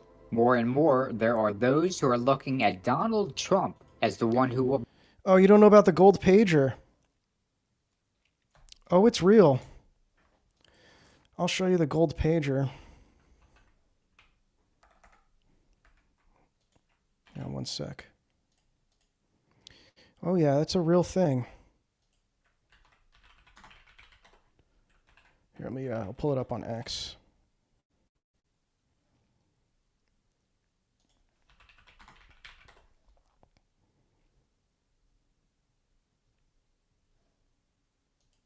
Where's it here? Yeah, so as you know, it was a Mossad attack on Hezbollah where they rigged these pagers that exploded simultaneously and blew up a bunch of innocent people in the process, as they always do. And right here, Netanyahu's gift to Trump, a golden pager and a regular pager. Prime Minister Satan Ben Netanyahu presented U.S. President Donald Trump with a golden pager and a regular pager. Trump responded, "It was a brilliant operation." The U.S. President gave Prime Minister Netanyahu a photograph of the dedication inscription, "Bibi, a great leader." It's like a normal gift, but this psycho gives him a gold pager. Yeah, here it is. Press with both hands. How sick is that? That was a gift awarded to a president. So that goes on the trophy shelf next to the Torah crown. That's so sick and demonic. How evil do you have to be? So yeah, it's a real thing, unfortunately. The Third Temple. From a Christian perspective, it's all rather coincidental that the man who perfectly matches how the Bible describes the Antichrist also just happens to be a builder and also just happens to be the one that many Jews think will build that temple. Pay special attention to the bottom half of this inscription. The Israel Heritage Foundation, with profound gratitude, presents this Covenant of Peace Award to the Prince of Peace, President Donald J. Wow, they're calling him the Prince Trump. of Peace. Wow. But he's going to dominate the world at that point in time. So this world is going to end with this great apostasy, the Bible calls it, a great falling away. That's Christ is the Prince of Peace. They're calling Trump that. Man is going to be worshipped as God. Now look at this, because it's key. Israel and Hamas are not alone in this agreement. A host of countries are involved. The United States driving the plan, Egypt and Qatar as key mediators, Saudi Arabia, Turkey and Jordan providing regional legitimacy, and even the European Union as a potential funder of reconstruction. This is exactly what the first half of Daniel's prophecy describes. The Bible says that a leader with global power, he will confirm a covenant with many for 1 week. And halfway through, he will put an end to sacrifice. This agreement between Israel and many other countries seems to fulfill that first part of the prophecy. The video, the voice, and the content. Trump is making peace deals in the Middle East and also continuing his relationship with Israel. He's doing way more with Israel than any other president, which is why so many Jewish people are viewing him as paving the way for their Messiah and the... Okay, side note, we're going to take a little side rabbit trail here since you guys brought it up. This comment right here from Dr. Crispy. Now, there's actually, again, Kabbalistic significance to this. Again, it's all dialectics, right? So war and peace, good and evil, these things merge together. That's the messianic role. Like a big part of the messianic task is the merging of opposites in Lurianic Kabbalah. And so when the state of Israel was created, I mean, actually this is before when the King David Hotel bombing occurred, it was all these Israeli paramilitary groups. So it was all this guerrilla warfare that was engaging in acts of terror towards the Palestinians. This was leading up to the creation of the state of Israel. So the state of Israel was founded in terrorism, right? And the leader of this paramilitary group, his name was something Begin. His last name is Begin. I forget his first name. Menachem Begin. And I'm going to pull this up just so you know I'm not making this up. This is kind of wild.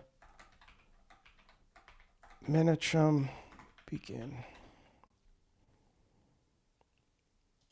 So this is Menachem Begin. Oops.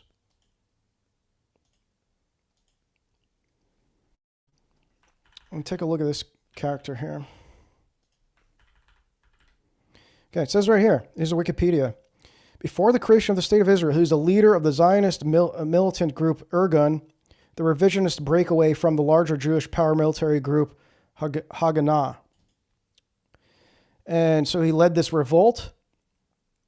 He was, again, the head of the group, with a notable attack being the King David Hotel bombing. So he was the head of this paramilitary group that issued the attack.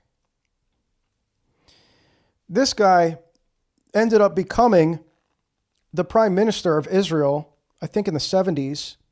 And what does it say here?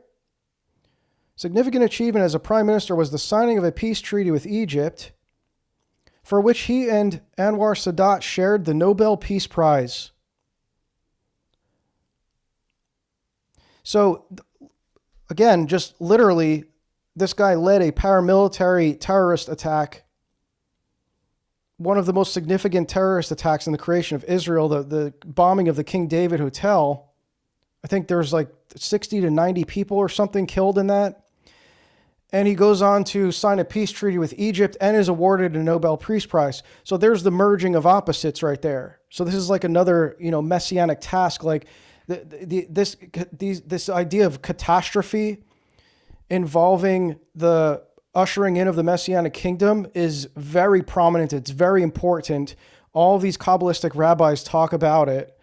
I quote this heavily in my book, and there's many references to this from notable rabbis talking about the necessity of violence to usher in an age of peace, and then you have the esoteric occult concept of the merging of opposites, the conflict of opposing forces, of this tension that is accelerated and then brought into a mergence, and this is reflected in all of their metaphysics, all these Kabbalistic concepts like the Shekinah, the Tzimtzum, that contraction that the Ein Sof had when he, prior to speaking the universe into existence. All this stuff involves dialectics. So just a bit of a side note there. I don't know that many people are aware of this, and that's many such cases, by the way, where there's these figures who are, kind of mirroring that type of activity where they bring about violence, and then they're known for bringing about peace as well. Messianic age. Mohammed, you sleep at night? How do you sleep? Just thinking. What a job. He tosses and turns like some of us. Tosses and turns all night. How do I make it even better all night? It's the ones that don't toss and turn. They're the ones that will never take you to the promised land, won't they? But you have done some job. Yeah, and that's a good point, LARPing. That was just one of many attacks. That was just a more notable one. True. Israeli Prime Minister Benjamin Netanyahu gave credit for Alexander's release to President Trump and the IDF. This was achieved thanks to our military pressure and the political pressure exerted by President Trump. This is a winning combination. The time of momentary peace in the Middle East, the one who is believed to be the next Messiah who will ultimately be the Antichrist, the building of the Third Temple, all of this is connected. The agreement we're seeing now didn't come out of nowhere. It's the result of many years of talking, negotiating, and building a platform this stuff that could hurts bring my us soul. to this point. That platform began in 2020 with the so-called Abraham Accords. These were a series of agreements championed by Donald Trump. Such a lazy way to during make his first content. term. The goal was for Israel Machine-generated to slop. establish diplomatic and peaceful relations with several Arab countries, something that once seemed unthinkable. But this wasn't just a political agreement, it was also a religious one. The clearest evidence of this was the creation of the Abrahamic family house. It's a remarkable place where they Yeah, and built so a here's religion of the future type stuff where it's this ecumenical emergence of the Abrahamic religions. mosque for Muslims, a synagogue for Jews, and a church for Christians, side by side as a symbol of unity. All of it sits within a single complex in the United Arab Emirates. That gesture... Yeah, and this is AI slop. This cross, I can guarantee, was not there, and it's not going to be there in any kind of ecumenical merging of Abrahamic religions. I can promise you there won't be a cross involved that's on display like that. embodies the coming together of faiths that share a common origin. Abraham, a pivotal figure in Judaism, Christianity, and Islam. So the countries backing the new peace pact had already been part of the... In fact, we can look at what is this called? The Abraham Accords. I think they've constructed these buildings, if I'm not mistaken. What is it? The Abraham Center. Is it in Abu Dhabi? Is it Abu Dhabi? Yeah. Okay. Here it is, right here. Yeah. Do you see a cross there? Do you see anything resembling, like, which one is the Christian building? It's just this like postmodern like architecture. It's so gross. This is the architecture of the Antichrist right here.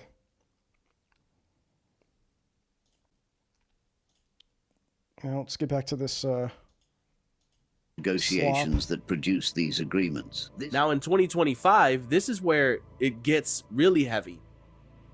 Trump proposed full U.S. oversight of Gaza to rebuild it. Gaza. He brokered a ceasefire between Israel and Iran.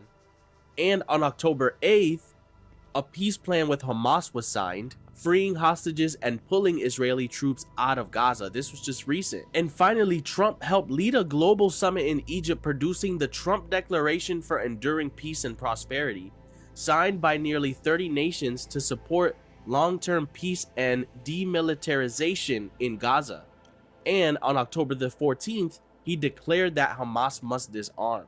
So he made a statement saying, Hamas, you have to disarm voluntarily or pretty much be forced to disarm. So we can see that Donald Trump is dedicated to Israel's long-term security. So I think these things are eye-opening. All I'm saying is when Cyrus showed up, the temple was rebuilt. I'll be right back. I'm gonna let this Israel play. is calling Donald Trump King Cyrus. Could we be on the verge of something bigger? Could the rebuilding of the temple come next? The Saudi crown prince, a powerful leader known as MBS, has hinted that Arab nations might give their blessing to build the temple. In exchange for what? In exchange for lasting peace across the region and a solution for the Palestinian people. And that is precisely what the agreement between Hamas and Israel is beginning to achieve. If Israel, already prepared, gets the green light from the other nations, it could finally build that third temple. And if that happens, the second part of Daniel's prophecy would be ready to be fulfilled. But so I just ask, are they here? Can we see them?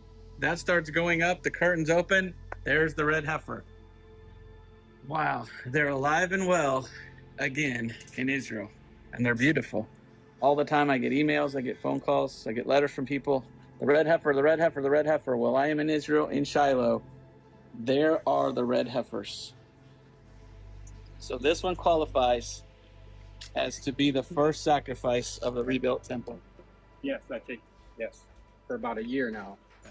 Everyone, Mongonzal's here, and I want to give an update on the red heifers. They're absolutely, my sources are tight, they're with the people that are there. There are absolutely 2 qualified red heifers still in existence, and they're still looking to do the ceremony this year. it means he will not conquer the world through war, but through a What does that even say? Is that supposed to say something?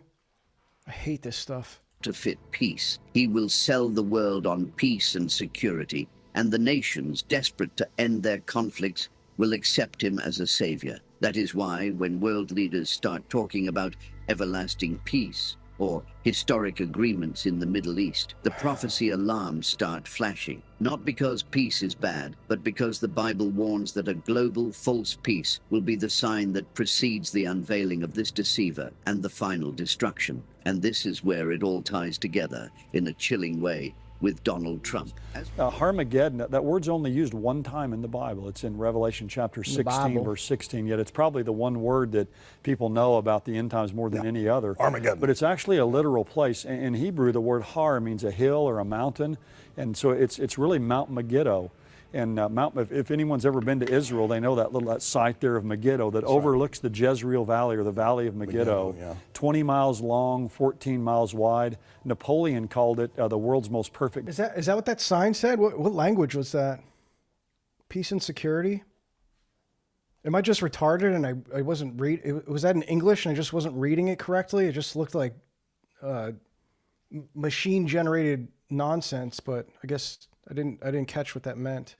Battlefield. Interesting. Oh, it's Espanol. The Bible tells us in the end times, right before the second coming of Christ, all the armies of the earth are going to be gathered there to the land of Israel. Jesus himself told us to watch the fig tree to know when God's kingdom is near in the Bible. The fig tree represents Israel. So when we see major events in Israel, we must pay close attention. But what we have not talked about yet is who the global figure is that promotes this prophecy. Many interpretations hold that this global power figure will be the Antichrist. And this is where things get interesting. Many people are starting to say that this person could be a man named Jared Kushner. Jared Kushner. This is just not, it's not even worth watching this. You can tell that this was AI generated script because I know these cues that it does. It'll say, like, this is where it gets interesting. That's AI right there. And this is where it gets interesting. So this is all fake crap. So I think this is the end of this video detail here. That has caught a lot of attention. For a time, his office address was 6666 Fifth Avenue in New York. But beyond the... All right, so that's the end. And again, I don't know, I guess shout out to this channel because that was a really good compilation. But it looks like maybe this is an AI channel. But this guy did a good job like compiling all that footage, but I don't know if this is one of these faceless AI channels. No, there he is. Okay. Yeah, so I cannot vouch for this channel, but just at least wanted to display it there. That's where I got it from. So yeah, and this was a couple days ago he put this up. Yeah, so there you have it. That's the whole thing. I thought, this is why I wanted to share this video, because he did a good job, like, kind of putting all these clips together. I was like gathering all these clips separately myself, and I had this huge list here. And then I found that video like not too long ago and was like, well, I'll just show this. But here, there's a couple more things that we'll go over. And then we'll wrap things up here. But we've got, might as well throw in some Orthodox perspective here, because we just got bombarded with a lot of this evangelical dispensationalist garbage. But here's a document of all these prophecies from St. Paisios. And I think, is this the one about Zionism? I did publish the one on Zionism that he did on the reversion. Let me just see here. The reversion. So if you go and search for St. Paisios, this one here, against Zionist and cowardly Orthodox. And this was translated, this is a Russian translation of the Greek original and then translated into English. But this is where the famous quote you may have seen on the internet comes from. The Zionists want to rule the earth. They achieve their ends. They use to achieve their ends. They use black magic and Satanism. They regard Satan worship as a means to gain the strength they need to carry out their plans. They want to rule the earth using satanic power. And this is a whole thing about, if I remember correctly, he's calling out cowardly Orthodox who are afraid to talk about this really dangerous prevailing worldview of Zionism. The Zionists are already preparing their Messiah. They sure are. For them, the false Messiah will be king, will rule here on earth. A great discord will arise. In this discord, everyone will clamor for a king to save them. At that moment, they'll offer up their man who will say, I'm the Imam. I'm the fifth Buddha. I'm the Christ whom Christians are waiting. I'm the one whom the Jehovah's Witnesses have been waiting for. I'm the Jewish Messiah. Difficult times are ahead. Great trials await us. Christians will suffer great persecutions. Notice how there's nothing about a rapture coming, like Christ coming to save us from this turmoil. Meanwhile, it's obvious that people don't understand that we're on the verge of the end times. The seal of the Antichrist is becoming a reality as if nothing's happening. That's why the Holy Scriptures say that even the chosen will be deceived. So you can read this all. This is free. I didn't paywall this because I don't feel comfortable paywalling someone else's work, and especially something so important like this. But you can find it there on the reversion. And we'll get back to this document. I don't know that there's, I didn't read this all, but let's see if he talks about Zionism in here. Yeah. Ecumenism, common markets, one world government, a single made-to-order religion. Such is the plan of these evil deeds. The Zionists are already preparing their Messiah. Yeah, I just read that. Okay, so I think this is from the same thing I just showed, if I'm not mistaken. And this is from his, I believe this is from this, what is the name of this book that this is from? The Spiritual Counsels, I think. One of the volumes of the Spiritual Counsels. I don't know if it's been translated in the hard copy or if this is just something that's floating on the internet, but there's actually people that will claim that that these weren't really the words of St. Paisios. Like there's this, I'll pull this up here. And if you don't, this is just a warning. Do not go on the Orthodox Reddit. I'm sure you all know about this already. It's just like a bunch. It's Reddit. I mean, what else do I need to say? It's Redditors that are Orthodox. But this is like someone who's concerned about, they're disturbed about anti-Semitic end times conspiracies related to St. Paisios online. Is this worth disputing? Should I debunk this? Tell me what to believe, Redditors. And this person saying there are those who knew St. Paisios, such as his spiritual children, other monastics, who say that he never said such prophecies. Okay, but what if they just didn't hear him say that? I don't know. They say he wasn't political. Well, that's just false, but look again, read his spiritual councils. He talks about a lot of geopolitics and world events. So St. Paisios had such a pure love for everyone. Yeah, you can have a pure love for everyone and still prophesy about real things that are going to happen. It seems to be one particular monk who is attributed with claiming okay, whatever. Yeah, don't go on Reddit. These people are just coping. And this guy says he did speak of such things. Yeah, right here. It's recorded in the Spiritual Councils, Volume 2. So it's page 197. There's a direct citation. So take it up with them. It's like, are they publishing stuff that they just made up? These Orthodox publishers, they're just making up prophecies like for no reason.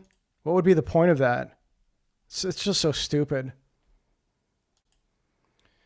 So anyway, yeah, I think that was it for, I mean, I think that mostly that document was probably what I already had on there. Now, what's the last thing we'll cover here? Another article on the reversion. I published this back in April of 2023. And this is about a historical and a patristic account of Julian the Apostate's failed speed run to rebuild the Temple of Jerusalem. So, let's see how long this is. Yeah, I could probably just read this. It's not that long. It's probably like a 5-minute read. Being the nephew of St. Constantine the Great, Emperor Julian the Apostate, let me make this bigger, was raised by Christians with an education in the faith. Through his conversion to Neoplatonism and growing disdain for Christianity, he persecuted Christians by avoiding making public martyrs out of them, instead resorting to psychological and social pressure. While Julian favored the pagans, his enmity towards Christianity was so great that he set out to discredit the prophecies of Christ and thus prove Christianity to be false. After gaining political favor with the Jews through social and political manipulation, he undertook the impossible task of rebuilding the Temple of Jerusalem. As an educated man, Julian understood the thrust of Christian anti-Jewish polemic, writes E. Michael Jones. Julian's political pandering to the Jews could be seen in a letter he wrote to them in which he promised, "I will use all my zeal to make the temple to the Most High God." So this is a pagan, right? It's like you can see a lot of parallels with Trump already, because he's not a Christian, he's not a religious person, he's a pagan. And it's like, what is he doing getting involved with rebuilding the temple? Like, why would a pagan care about that? Why would he be pandering to these Jews? So in an audacious display of pride, the apostate nephew of St. Constantine the Great effectively chose to engage in a battle of wills in an attempt to force God's hand, as Jones states. Julian was going to put Christ's promise to the test, as it is written, "Not one stone will be left here upon another." Excuse me. All will be thrown down. So Julian began a speed run to rebuild the Temple of Jerusalem. The removal of the centuries-old rubble from the destruction of the Second Temple went surprisingly well, to the point where its foundation was exposed. Eusebius documented that Jewish women used their garments to help carry away the earth removed by diggers busy with making room for the new foundations. Saint Ephrem the Syrian wrote that the Jews raged and raved and sounded the trumpets. Okay, remember the trumpets, how that plays a big role in the rebuilding of the temple? And that all of them raged madly and were without restraint. According to Eusebius, St. Cyril of Jerusalem predicted dire consequences for the day lime was mixed to make mortar for the foundation stones. This is a wild story. Like, why haven't like most people heard this story before? This is crazy. St. Cyril's prediction began to unfold just moments before construction would begin. As Eusebius recalls, there arose a huge storm. The earth shook and huge balls of fire burst forth from the ground and continued to do so through the next day. Instruments melted, workers were burned to death. Strange crosses appeared on clothes and bodies. A luminous cross shone in the sky, and the enterprise had to be abandoned. A violent tremor caused a portico to collapse, killing a number of workers. A similar vision of this cross and light had been seen by St. Constantine in his conversion. However, the great saint's nephew Julian was not in Jerusalem to witness this miraculous event, as he was on a military campaign in Persia, which he did not return from. Here's an image. I actually paid for this because I couldn't find any artistic depictions of this event. And this one I found, I had to pay for the rights to have this image. So please enjoy that because I paid money for it. It's an engraving. St. Gregory the theologian also documented the event, stating that the Jewish women who had been carrying the dirt with their clothing had rushed to a nearby church for shelter once the earthquake started. And as they reached the door, which was open, suddenly those doors closed, as if by an invisible hand. It is reported unanimously and held for certain, wrote St. Gregory, that when they tried to open the doors of the church, flames that burst forth from the inside prevented them to forcing the door open. The scene described by St. Gregory is violent. Some lost their limbs, others completely destroyed by the flames. What the saint concluded is that denial of this miracle is due to the unbelief of the miracle working power of God. This lesser-known event is largely avoided by secular historians, likely due to its inexplicable result, yet E. Michael Jones refers to it as the most ambitious construction project in history from a theological perspective. Even the Roman historian Marcellinus recorded the event. Julian thought to rebuild at an extravagant expense to the proud temple once at Jerusalem, and committed this task to Alypius of Antioch. Alypius set vigorously to work and was seconded by the governor of the province when fearful balls of fire breaking out near the foundations continued their attacks till the workmen, after repeated scorchings, could approach no more, and he gave up the attempt. So again, it's just corroborating these reports that you have a pagan historian. The saints are also attesting to this happening.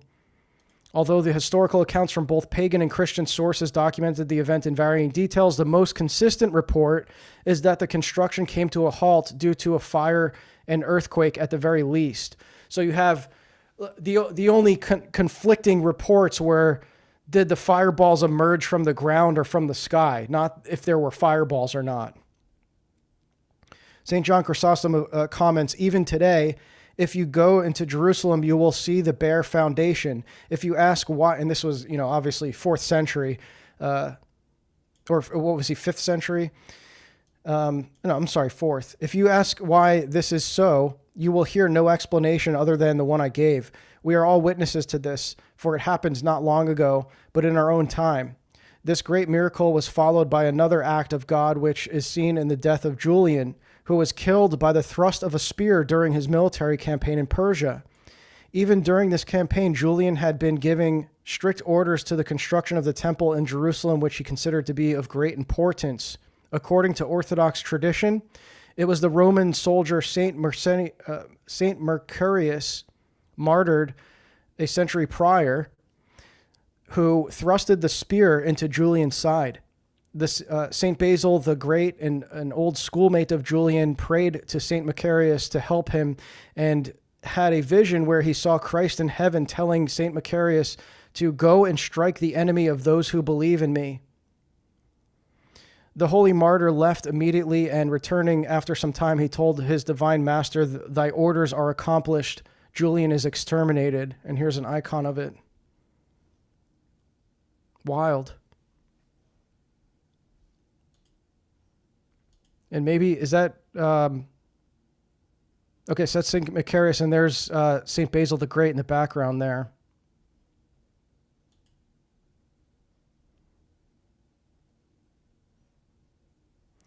St. John Chrysostom expounds upon the death of Julian and his failed speed run to rebuild the temple by attributing it to the Jews' failure to realize that what they were attempting was impossible, since it was in direct defiance to God's decree. What God has reared up and wishes to remain, no man can tear down, Chrysostom writes. In the same way, what he has destroyed and wishes to stay destroyed, no man can rebuild. By divine intervention of the Lord himself, Christ's prophecy in Mark 13:2 was preserved, and not a single stone was laid in Julian's defiant attempt to rebuild the temple. Because remember, this happened as they were about to start laying the foundation. They had excavated the rubble from the destruction of the second temple, and this happened. God put a halt to it as they were about to lay the first stone. So they really put Christ's words to the test. Even if the quake happened moments after the construction began, the literal words of Christ's prophecy would have been falsified. So even if they did lay that first brick, just all it would have taken was laying that first brick, and it would have been negated, that prophecy. But God didn't even allow that one brick to be laid. With this in mind, Christians should be aware that once God allows a single stone to actually be laid in the rebuilding of the Temple of Jerusalem, it is surely a sign that the end of the age is near. And that was based on, I didn't know anything about this. I never heard this story before. I got this I think there's a whole chapter dedicated to it in The Jewish Revolutionary Spirit by E. Michael Jones. So when I was reading this, I was completely enthralled with it. I had no idea that this happened. And again, it's wild that this is like lesser known Christian history. If only all these Christian Zionists knew that this happened, right? Yes, thank you, John. This article's Anthony Westgate's Substack, the revert. Yeah, it's on the reversion. Yeah, let me link it in the chat if you guys want to read this.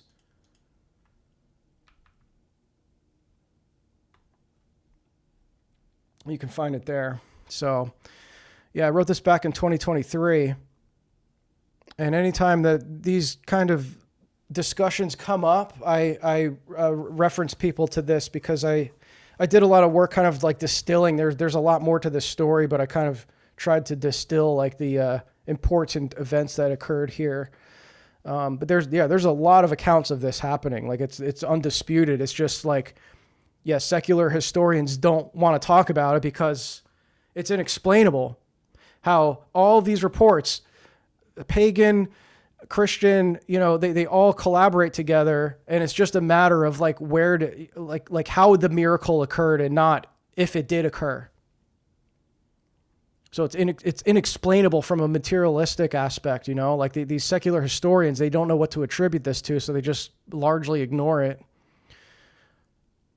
But yeah, and then I don't know how much of the hagiography is like part of some kind of they took liberties with it or whatever. I'm not a hagiography person. I don't know how exactly these stories are used, but that's how it's written in the Lives of the Saints there. So I believe what's in the Lives of the Saints until I'm told that it means something else by someone who knows what they're talking about. But all right, well, that's all I've got here. I think that's all I had. Yeah, that was the last thing on my list. So I did want to just bring some Orthodox perspective to that because, like I said, this whole topic that we just covered about, Trump being this kind of messianic figure, it's largely covered by these fringe groups and like these evangelicals that are obsessed with end time stuff. And then, in the rabbinic Jewish community, which are like unless you're like following that stuff, you're not seeing any of that. You may from time to time just see these news reports of these rabbis like kind of making a big spectacle out of what Trump is doing with Israel. But now the context. Now you know what they actually think of him and the importance that they place on him as a figure in their world history. So I don't think any of this is real. I think that they're just all deluded, and they've been doing this throughout history. Again, this is just a cycle where because again, they believe that they are ushering in the messianic age. They've always been doing this. Every century, there's been something like this where they have this massive, big historical figure emerge that it's like, this is it. This is the guy. This is our guy that's going to bring about the conditions for the Messiah. Every century, you can see this happen, sometimes multiple times per century.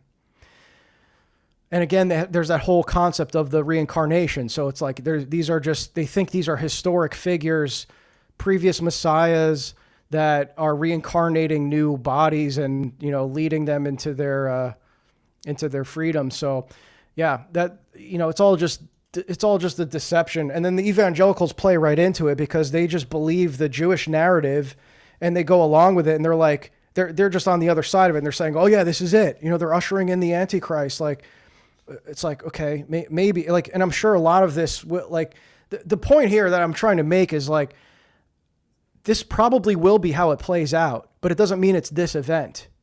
It could be, but history shows that it usually isn't until it is. I'm like, how do we know when it is? When that first brick is laid.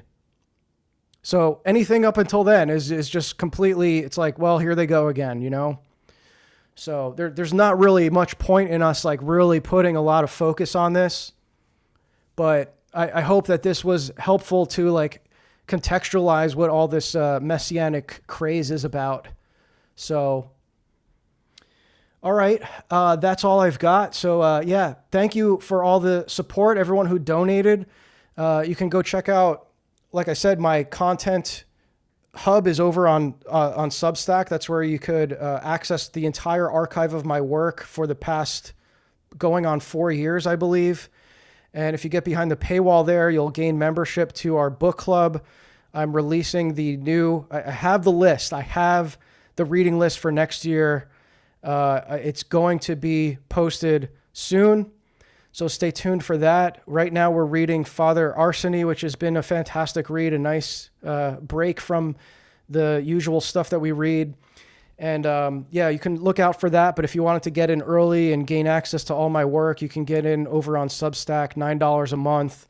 I'm going to be launching a membership program that has different tiers where you get, more stuff, more live sessions and education, stuff like that. So looking forward to that. Stay tuned for it, and we'll see you next week. Yeah, next week. Oh, I'm having David Patrick Harry on. That's the next stream you can look forward to.